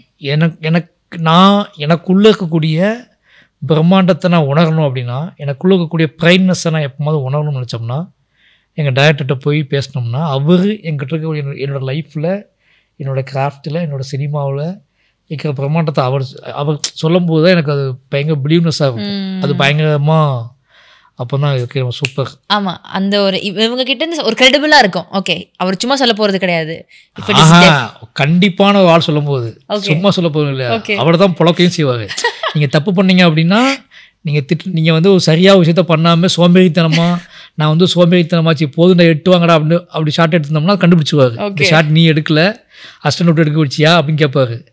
இப்படி எல்லா விஷயத்தையும் கண்டுபிடிச்சி திட்டுற, கோவப்படுற, நம்மளை டக்குன்னு நம்மளை கண்டிக்கிற ஒரு ஆள் பாராட்டும் போது உங்களுக்கு ஒன்று கிடைக்கும்ல, டக்குன்னு பாராட்டும் போது கிடைக்கும்ல. அது நான் இத்தனை படத்தில் அடைந்த உச்சபட்ச பாராட்டுங்கிறது எங்கள் டைரக்டரோட பாராட்டு தான். Very beautiful. நீங்கள் அதை நரேட் பண்ணுறப்போவே ஐ திங்க் சினிமா மேலே இவ்வளோ காதல் இருக்கிற ஒரு பர்சனுக்கு அதை சப்போர்ட் பண்ணுற மாதிரி ஈக்குவலாக இன்னொருத்தவங்க இருக்கணும். இந்த மாதிரி ஒரு ஸ்ட்ராங் சப்போர்ட் கண்டிப்பாக இருக்கணும். அந்த ஒரு அப்போ தான் அந்த ஒரு பாத்தை கைட் பண்ணி கரெக்டாக கொண்டு போகிறதுக்கான ஒரு ஸ்பேஸும் இருக்கும்னு நினைக்கிறேன். You're lucky that way. Thank you. அதே மாதிரி இன்னொரு வகையில் எப்படி லக்கின்னு நான் சொல்வேன்னா, யோர் ஒய்ஃப் உங்கள் படத்தில் எப்படி ஒவ்வொரு கேரக்டர்ஸ் அப்பா அப்படின்றது எப்படி எவ்வளோ ஸ்ட்ராங்காக நீங்கள் காமிக்கிறீங்க, எவ்வளோ ஸ்ட்ராங்காக எமோஷன்ஸ் சொல்கிறீங்களோ, அதே மாதிரி இருக்கிற காதல் ரொம்ப சின்ன எமோஷனாக இருந்தாலும் ரொம்ப வால்யூம்ஸ் பேசுகிற எமோஷன்ஸாக வச்சுருவீங்க. சம்வேர் நம்மக்கிட்ட இப்போது நான் எப்படி பார்ப்பேன்னா, நம்ம இப்போ ஒரு போயம் எழுதுகிறோம் அப்படின்னா எதர் நம்ம வாழ்க்கையில் நடந்த விஷயத்தை வச்சு எழுதுவோம், இல்லை நம்ம வாழ்க்கையில் நடக்க ஆசைப்படுற விஷயத்தை வச்சு எழுதுவோம். அப்போ நீங்கள் வந்து more of whatever happen in your லைஃப்னு எழுதுகிறப்போ அந்த லவ் அப்படின்ற விஷயம் வந்து எவ்வளோ பியூட்டிஃபுல்லாக இருக்குது. அதுலேருந்து எப்படி இன்ஸ்பயர் ஆகி கதைகள் கொண்டு வரீங்க? How is love to you in your life? என்னோடய பயணத்தில், என்னோடய ட்ராவலில் என்னைய மாற்றினதில் என்னோடய தோழிகளுக்கு முக்கியமான பங்கு உண்டு. தோழின்னா சின்ன சைல்ட்ஹுட்லேருந்து. ஏன்னா நீங்கள் என்ன அப்படின்னா, ஒரு எப்படி தான் நீங்கள் என்னவா இருந்தால் கூட ஒரு பெண்ணோட பழகும்போது, அவங்களோட உரையாடும் போது, அது யாராக இருக்கலாம், அக்காவாக இருக்கலாம், அம்மாவாக இருக்கலாம், தங்கச்சியாக இருக்கலாம், இல்லை தோழியாக இருக்கலாம், காதலியாக இருக்கலாம், உங்களோட பெர்ஸ்பெக்டிவ் உங்களோட எல்லாமே டோட்டலி சேஞ்சஸ். அங்கே அந்த ட்ராவல் வந்து பயங்கரமான ட்ராவல். எனக்கு வந்து எங்கள் அக்கா ரொம்ப க்ளோஸ். எங்கள் அக்காவை நானும் ரொம்ப சின்ன வயசுலேருந்து ரொம்ப க்ளோஸ். அப்போ எங்கள் அம்மா எனக்கு எப்போவுமே, எங்கள் அக்கா, எங்கள் அம்மா, இவங்க எல்லாரும் கூடயும் நான் பயங்கரமான ட்ராவல். அப்போ என்னோடய ஃப்ரெண்ட்ஸ் இப்படியே வரிசையாக போயிட்டே இருக்கும். அப்போ எனக்கு பெண்களை பற்றி முழுக்க எனக்கு என் லைஃப்பில் ஒரு பெரிய நம்பிக்கையை, பிரியத்தை எல்லாத்தையுமே விதைச்சது வந்து பெண்கள் தான். மற்ற எல்லா கூடயும் நான் நீங்கள் சொன்னீங்க நல்லா யோசிச்சு பார்த்தீங்கன்னா, என்னோடய எல்லா கதைகள்லையுமே ஏதோ வகையில் பெண்கள் தான் வந்து சப்போர்ட்டிவாக இருப்பாங்க. உங்களுக்கு ட்ராவல் இருக்கும். அதுக்கான காரணம் என்னென்னா, அவங்க இல்லைன்னா நான் இல்லை. ஓகே, அப்படியாப்பட்டவர்கள் வந்து அனுப்பி வைத்த ஒருத்தன். அப்படியாப்பட்டவர்கள் ஐயோ பாவம் பிரியப்பட்டு இல்லை இது பாவப்பட்டோ ஏதோ சரி போய் தொலை போய் ஜெயிச்சுக்கு போய் அப்படின்னு அப்படி அனுப்பி வைக்கப்பட்ட ஒருத்தன் தான் மாரி செல்வராஜ். அவங்க ஒருவேளை அவங்கெல்லாம் சேர்ந்து அனுப்பி வைக்கலைன்னா நான் சென்னைக்கு வந்துக்க மாட்டேன். சென்னைக்கு வந்து இப்படி ஒரு லைஃப்பை இப்படி ஒன்று அடைஞ்சிக்க மாட்டேன்னு உறுதியாக நம்புகிறேன். அவங்களோட ஒத்துழைப்பு, அவங்களோட என்ன சொல்லி எனக்கு என்னையவே கண்டுபிடிச்சி இப்போ என்கிட்ட கல்லூரியில் படித்த ஒரு தோழி தான் வந்து நீ சினிமாவுக்கு, நீ லா காலேஜுக்கு விட அனுப்பிட்டு நீ உனக்கு சினிமாவுக்கு நீ போ அப்படின்னு சொல்லி அனுப்புனது அவங்க ஒரு தோழி தான். அப்போ இதெல்லாம் அவங்களாம் நமக்கு சினிமா பிடிக்கும். சினிமா எல்லாரும் பார்க்க நம்மளும் பார்க்குறோம். நீ சினிமா பண்ணுவடான்னு சொல்கிறதுக்கு ஒரு ஸ்ட்ராங்கான வாய்ஸ் இருக்குல்ல, அது ஒரு பொண்ணு சொல்லும்போது நமக்கு வந்து பயங்கரமான ஒரு நம்பிக்கை வருது இல்லை. அப்படி நிறைய பெண் தோழிகள் சொல்லி அனுப்பி வைக்கப்பட்ட ஒரு ஆள் தான் மாரி செல்வராஜ். அதனால் என்னோடய பெண் கதாபாத்திரங்கள் வந்து எனக்கு எழுதும்போது என்ன அப்படின்னா, என்னை அறியாமலே நான் சரண்டர் ஆகிடுவேன் அவங்கக்கிட்ட. சரண்டர் மீன்ஸ் எப்படின்னா, என்னையால் அவங்கள வந்து அவங்க இல்லை நம்ம என்ன அப்படிங்கிற மாதிரி ஒரு தோணு, அப்படி அவங்க இல்லைன்னா நம்ம இல்லையே அப்படிங்கிற மாதிரி ஒரு ஃபீல் எனக்கு இருந்துக்கிட்டே இருக்கிறதுனால எனக்கு அந்த கேரக்டர் நிறைய இன்ட்ரிவ் கேட்பாங்க, உங்களோட பெண் கதாபாத்திரங்களோட வேறு மாதிரியான வெர்ஷன்ஸ் வரமாட்டேங்குதுன்னு கேட்பாங்க. எனக்கு அது எழுதுறதுக்கே பயமாக இருக்குது. அப்படியாப்பட்ட பெண் கதாபாத்திரங்களை வடிவமைக்கிறதோ எழுதுறதுக்கே எனக்கு பயமாக இருக்குது. ஏன்னா என் லைஃப்பில் ஒரே பாசிட்டிவ்ஸ் பெண் அப்படிங்கிறது பாசிட்டிவ் தான் என் லைஃப்பில் இருந்தேன். நான் சின்ன வயசுலேருந்து பார்த்த ஒரே ஒரு நல்ல விஷயங்கிறது என்னோட பழகின பெண்கள் தான். அவங்க அத்தனை பேருமே என்னை புரிஞ்சுக்கிட்ட விதத்துலேயும் இன்றைக்கி எனக்கு கொடுத்த சுதந்திரத்துலேயும் தான் வந்து இன்றைக்கி கிட்டத்தட்ட என் மனைவி வரைக்கும் எனக்கு கொடுத்த சுதந்திரமும் எனக்கு கொடுக்க அன்பும் தான் இதுக்கு காரணம். அதனால் நான் மாற்றி எழுதுனதே கிடையாது. ஓகே, விஷயம் தெரில, நான் அப்படி எழுதுறதுக்கான சக்தியும் அதுக்கான ஆற்றலும் இல்ல அந்த அளவுக்கு என்கிட்ட இல்லைன்னு நினைக்கிறேன் நான். இது எப்படி இருக்கட்டும் சார், அது அந்த ஒரு சில இன்னசென்ஸ் எல்லாம் நம்ம வந்து அதை சேஞ்ச் பண்ண வேணாம், அதுலேருந்து வெளில வர வேணாம், அதுவே நல்லா தான் இருக்குது. நான் ஒன்றும் சொல்லட்டுமா, நான் மேல் ஃபீமேல் ரிலேஷன்ஷிப் படமே பார்க்க மாட்டேன். ஏன் நிறைய பயங்கரமாக அடிச்சுக்குவாங்களே, சண்டை போட்டுக்குவாங்களே, டாக்ஸிக்காக இருக்கிறது அந்த படங்களே நான் பார்க்க மாட்டேன். எனக்கு அது பயங்கரமாக அது எங்கேயோ வேற்று கிரகத்தில் நடக்கிற மாதிரி நினச்சிக்குவேன் மனசுக்குள்ள நான்.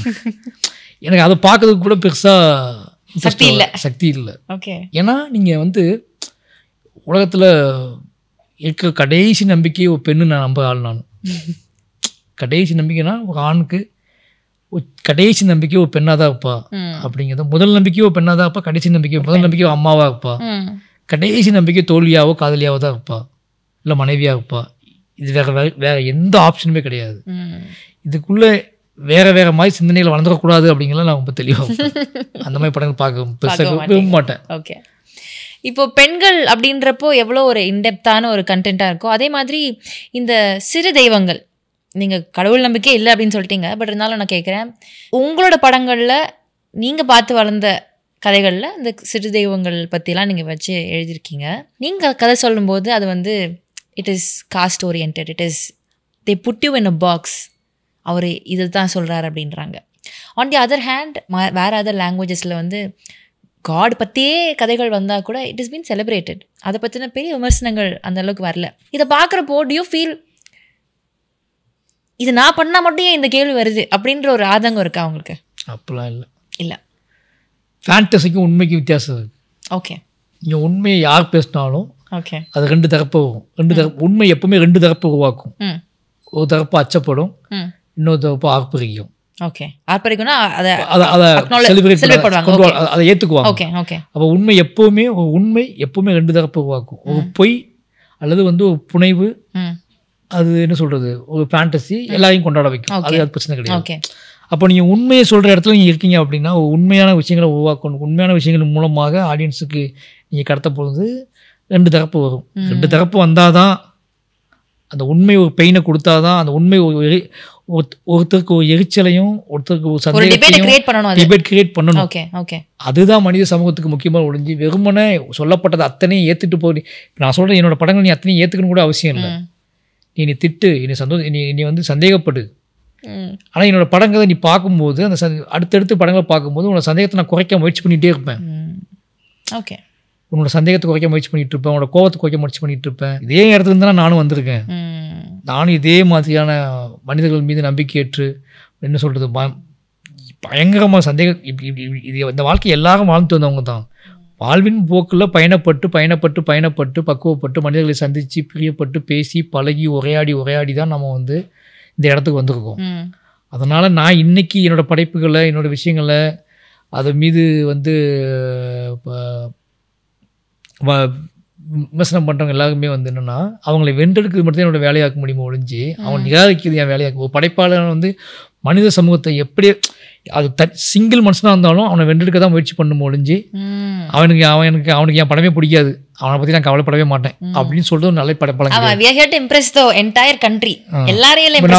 படம் எடுக்கும். நம்ம இப்போ இந்த படம் வந்து சீரியஸாக இருக்குது, ஜென்சிக்கு பிடிக்காது அப்படின்னு யாரும் சொன்னாலும் வச்சுக்கேன், ஜென்சியை வென்றெடுக்க தான் என் வேலை. ஓகே, அவங்களே எப்படி இன்க்ளூட் பண்ணுறது? ஆமாம், ஏன்னா அவங்க நாளைக்கு இன்றைக்கி தான் ஜென்சி, நாளைக்கு அவங்க வேற யாராவது இருப்பானுங்க, அது தெரியாது நமக்கு. ஓகேங்களா, பிரச்சனை அது கிடையாது. எல்லாத்தையும் இவங்க சொல்கிறாங்களே நம்ம விலகி போக முடியாது. ஓகே ஓகே, நம்ம சாகிற வரைக்கும் படம் எடுக்க போகிறோம், எடுக்கிற வரைக்கும் முயற்சி பண்ணிகிட்டே இருப்போம். முடிஞ்ச அளவு கம்மியாச்சு குறைஞ்சிச்சு அதை ஏற்றுக்கொள்ளப்பட்டுச்சுன்னா இன்றைக்கி இல்லைனா கூட நம்ம இல்லாதப்ப கூட ஏற்றுக்குவாங்க, அதை புரிஞ்சுக்குவாங்க. இன்றைக்கி அவங்க இல்லைனா கூட அவங்க சந்ததியினர் கூட வருவாங்க. அவன் ஏற்றுக்காமலே போயிட்டான் அப்படின்னா அவன் பின்னாடி அவன் குழந்தைங்க வந்து அதை ஏற்றுப்பாங்க. இட் இஸ் தேர், இது இருக்குது, இது உலகத்தில் யார் இதுக்கு எடுத்துக்கிறாங்களோ எடுத்துப்பாங்க. நான் இப்போ நம்ம 100 வருஷம் 200 வருஷத்துக்கு முன்னாடி புத்தகம் படிச்சுட்டு இருக்கோம். அந்த நம்பிக்கை இது நமக்கு. நம்பிக்கைன்றது மாரி சாருக்கு வந்து எக்கச்சக்கமா இருக்கு. அதுல நீங்க இல்லைன்னா நீங்க இவ்வளோ வேலை நம்ம ஏன் பார்க்கணும்? கரெக்ட். இவ்வளோ ராத்திரி முழிச்சு இருந்து இவ்வளோ பகலில் இவ்வளோ வேட்டை சண்டை போட்டு இவ்வளோ வேட்டை திட்டி இவ்வளோ ஒன்றா சேர்த்து ஒரு படம் எடுத்து வெறுமன பணம் சார்ந்த பிஸ்னஸ் மட்டுமாவே இது இருக்குன்னா கூட நம்ம உளவியெல்லாம் இவ்வளோ வேலை பார்க்கறதுக்கு நீங்கள் வெறும் பணம் போதுமானதாக இருக்காது. உங்களுக்கு தார்மீகமான உங்களுக்கு ஒரு பிடிமானம் வேணும். கண்டிப்பாக ஒரு வேலையை இப்படி ராத்திரி பகலாக பார்க்குறதுக்கு அந்த வேலையின் மீது ஒரு பெரிய பிரியமும் அந்த வேலையின் மீது ஒரு நம்பிக்கையும் அந்த வேலையின் மூலமாக இந்த வேலையின் மூலமாக நீங்கள் எதையோ ஒன்று அடைவீங்கல்ல, அது ரொம்ப முக்கியமானது. நான் அப்படி தான் பார்ப்பேன். என்ன தான் கமர்ஷியல் படம் எடுத்தாலும் எல்லா டைரக்டரும் கஷ்டப்பட்டு தான் படம் எடுக்க போவோம். அப்போ அந்த அவ்வளோ கஷ்டப்பட்டு எடுக்கிற படத்தை நாம் ஏதோ வகையில் நம்மளோட தடமாக நம்மளோட வாழ்வினோட அங்கமாக, நம்மளோட ஆசையாக, நம்மளோட ஏக்கமாக, நம்மளோட கேள்வியா, இல்லை நம்மளோட பிரியமா, நம்மளோட காதலா ஒரிஜினலாக இருந்துட்டு போட்டுமே, அவ்வளோதான். நம்மளோட ஆல்பமாக இருந்துட்டு போட்டுமே, அவ்வளோதானே. அதை விட்டுட்டு நம்ம இல்லை என்னது யாரோ படமான்னு சொல்லக்கூடாது, நம்மளோட கதையாகவே இருந்துட்டு போட்டுமே. ஓகே, இப்போ நிறைய பேசிட்டோம். பைசன் பற்றி வர்றப்போ இதுவும் உங்களோட கதை தானா? உங்களோட பார்ட் ஆஃப் லைஃப்பில் உள்ள ஒரு ஸ்டோரியா? என்னோட கதையும் இருக்குது இதுக்குள்ளே. நிறைய இந்த பைசன் மட்டும் நிறைய இளைஞர்களோட கதை இருக்குது. ஓகே, சவுத்தில் தென் தமிழ்நாட்டில் கூடிய நிறைய இளைஞர்களோட கதை இருக்குது. அது என் கதையும் இருக்கு. ஓகே சார், இப்போது பைசன் படத்தோட ஷூட்டிங் அப்போது நீங்களும் அந்த கபடி ஆடுற அந்த இடத்துல போய் எப்படி பண்ணுறதுன்றதெல்லாம் சொல்லி கொடுக்குறப்போ கையில் வந்து என்ஜாய் ஆச்சு அப்படின்னு கேள்விப்பட்டோம். நாட் ஜஸ்ட் இன் பைசன், வாழையில் ஒரு ஃபைட் சீக்வன்ஸாக இருந்தால் கூட அந்த வாழை தாறுலலாம் விழுந்து அந்த பையன் எப்படி தப்பிச்சு வரும்ன்றதை நீங்கள் விழுந்து காமிச்சு சொல்கிறீங்க. ஒரு பாட்டி வந்து அந்த கடன் படத்தில் கத்தி டப்பிங் பண்ணுறதுப்போ எப்படி அவங்க கத்தி என்ன சொல்லணுன்றதை நீங்கள் நடித்து காமிக்கிறீங்க. எல்லா இடத்துலையுமே you put in the effort. இது இப்படி தான் வரணும், என்னோட பாவையில் இப்படி இருக்குது, இப்படி தான் வரணுன்ற அந்த ஒரு எக்ஸ்ட்ரா மெனக்கேடல், அது எதனால? விக்டிம், நான் தான் விக்டிம். அந்த victim no one can tell it better then you அப்படின்றதுனால நான் பார்த்த ஒரு விஷயத்தை இன்னொருத்தவங்க பண்ணுன்னு சொல்லும்போது நான் அட்லீஸ்ட் அவங்களுக்கு செஞ்சாது காட்டணும்ல, சொல்லியாவது காட்டணும்ல. அவங்க அந்த விஷயம் இப்போ இந்த பையன் வந்து இப்போ உள்ள பையன், அவன் இந்த வாழ்க்கையை வாழல. துருவ் சொல்றீங்களா? இல்லை, வாழையிலையுமே சொல்கிறேன், வாழையில. ஓகே, எல்லாத்தையுமே சொல்கிறேன். அப்போ நான் வந்து அவனுக்கு வந்து நான் கிட்டத்தட்ட 30 வருஷத்துக்கு முன்னாடி வாழ்ந்த வாழ்க்கை அது. அப்போ அவன் இப்போவே அவன் இது அப்போ நான் அதை செஞ்சு காமிச்சா தான் அவனுக்கு வந்து அதுக்குள்ளே ஒன்று நடக்கும் அப்படின்னு நான் நம்புகிறேன். இப்போ துருவுக்கும் இந்த லைஃப் கிடையாது, பழக்கம் கிடையாது. அப்போ அது சம்மந்தப்பட்ட அது முழுசாக தெரிஞ்ச, அது முழுசாக ஊறிப்போன ஒருத்தன் நான். அப்போ அது ஒரு ஸ்டன் மாஸ்டரை வச்சு சொல்லி கொடுக்க முடியாது, ஓகேங்களா? அவங்களும் அங்கேருந்து வந்தவங்க தான். அப்போ எப்படி பார்த்தாலும் நீ எல்லாத்தையும் தெரிஞ்சுக்கிட்டு சும்மா உட்காந்துக்க மாட்டியாதுல்ல. இப்போது நேரம் ஆகிட்டே இருக்குது, அதை பண்ணுறா, அது வந்து வரணுன்றா, இப்படி வரணுன்றா, இப்படி வரணுன்றா, இப்படி வரணுன்றா, அவ்வளோதான் நான் பண்ணுறது அப்படின்னா உனக்கு எல்லாம் தெரியுது. அதை முதல்ல சொல்லி காமிச்சிட்டு அவன் பண்ணிவிடுவான்ல, முடிஞ்சிடும்ல. இனி நான் ஒருத்தர்கிட்ட சொல்லி அவங்க ஒருத்தர்கிட்ட சொல்லி அவங்க எல்லாத்தையும் செட் பண்ணி அது பெரிய ப்ராசஸ். நம்ம தெரியலன்னா ஒருத்தர் கேட்போம், சார் அது எப்படி மாஸ்டர் இருக்காருன்னா, இப்போ டான்ஸ் நமக்கு தெரியலன்னு வச்சுக்கோங்களேன். ஒரு சாங் ஷூட் பண்ணுறோம்னா மாஸ்டர் இந்த ஸ்டெப் எப்படி மாஸ்டர்னு கேட்கலாம். நம்ம லைஃபே நம்ம படம் எடுத்துக்கும் போது நம்ம யார்கிட்ட போய் கேட்க முடியும்? நம்ம தான் பெஸ்ட் அந்த போய் பண்ணுறதுக்கு, நம்ம தான் அதை செஞ்சு காட்ட முடியும். அதனாலையும் அப்போ இன்னொன்று அந்த இந்த இடத்துல நம்பகத்தன்மை போயிடுச்சு அப்படின்னா அந்த இது நோக்கமே சிதஞ்சிடுமோன்னு பயமும் இருக்குல்ல, அந்த பயமும் என்னைய புஷ் பண்ணிடும். ஓகே, இது சரியாக வரல அப்படின்னா இது டோட்டல் வேலையுமே வேஸ்ட்டாக போயிடுமே அப்படிங்கிற பயத்தில் நானே உள்ளே போயிடுவேன். அது ஒரு சிக்கல் எனக்கு இருக்கு. ஆமாம். அப்போ இன்னொன்று யார் பண்ணாலும் எனக்கு வந்து அது கன்வின்சிங்காக இருக்காது. ஓகே, இன்னொருத்தவங்க பண்ணி காட்டுன்னு சொன்னால் கூட அது வேற உடல் மொழியோட இருக்கும், வேற இதோட இருக்கும், வேற விஷயம், உங்களோட விஷன் வராது, நீங்க பண்ணாதான் அது கரெக்டாக இருக்கும்ன்றது. ஓகே, ஏன்னா மண்டைக்குள்ள அதை வச்சுக்கிட்டே ஷூட் பண்ணுறோம். நம்ம அந்த ஒரிஜினல் விஷயம் நான் வச்சுக்கிட்டே நான் ஷூட் பண்ணுறேன். அப்படிங்கும்போது ஒருத்தர் ஓடி வரும்போதே எனக்கு தெரிஞ்சிடும் இப்படி ஓடி வரக்கூடாது அப்படி சொல்லி. அப்போ நம்ம இப்படி ஓடி வரக்கூடாதுன்னு நம்ம சொன்னால் மட்டும் பத்தாது இல்லை, எப்படி ஓடி வரணும்னு சொல்லணும்ல. அப்போ எப்படி ஓடி வரணும்னு சொன்னால் பத்தாது, நம்ம ஓடி வந்து தான் காட்டணும். அதனால் நடக்குது. ஓகே, இப்போ இந்த பைசன் படத்தில் வந்து துருவே வந்து டிஃப்ரெண்ட் ஸ்டேஜஸ், சின்ன பையனா கொஞ்சம் வளர்ந்த கெட்டப் வைஸ் எல்லாத்துலேயுமே கொஞ்சம் இது இருக்குது, ஒரு ட்ராவல் இருக்குது. So how long did take, எவ்வளோ நாள் ஷூட் பண்ணீங்க இந்த படம்?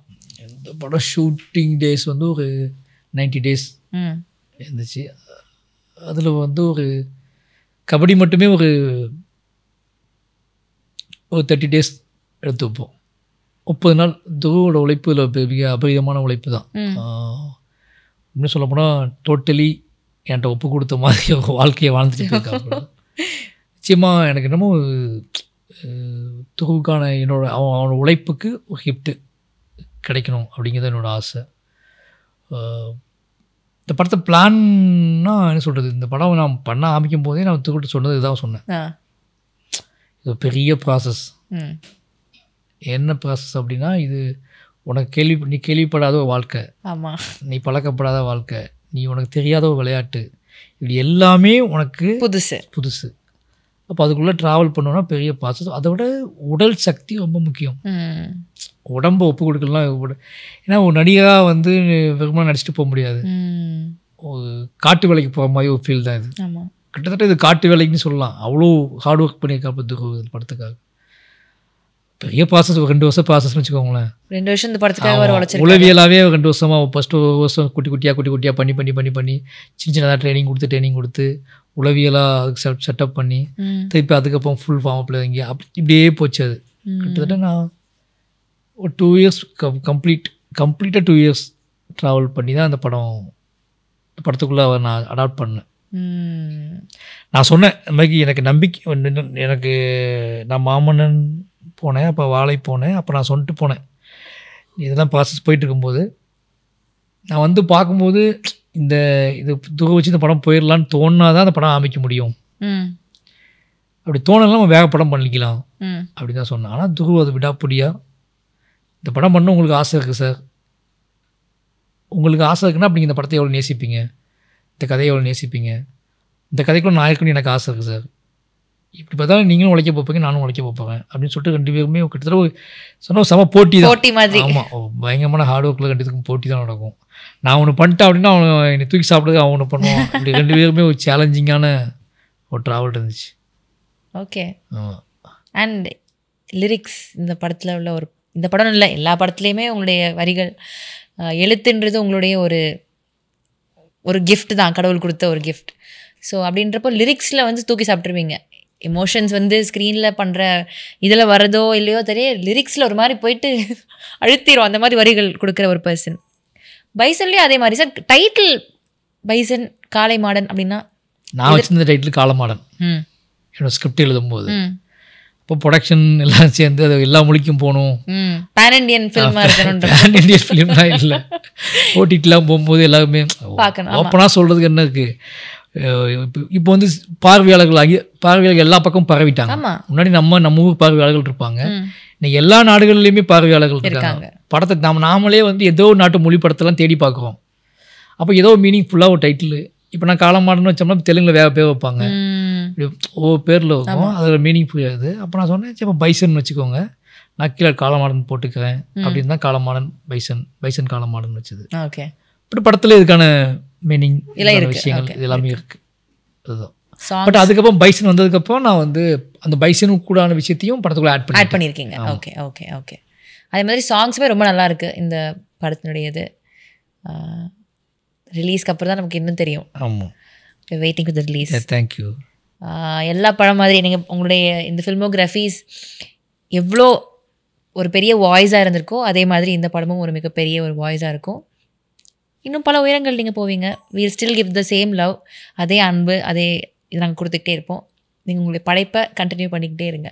Thank you so much. ரொம்ப ஹோல்சமாக இருந்தது இந்த கான்வர்சேஷன். எதையுமே வந்து ஒரு ஒளிவு மறைவு இல்லாமல் ஷேர் பண்ணதுக்கு ரொம்ப நன்றி. Thank you sir. All the best. Thank you. Thank you. அப்பவும் இப்பவும் எப்பவும் அதிரடி கலெக்ஷன் சரவெடி celebration. Cheera Home Junction Dam Doom Deepavali sale up to 50% offer. Sundrapuram and Crosscut Road, Coimbatore. உண்மை பேசும் மக்கள் ஊடகம் SS News Digital 24/7 connected.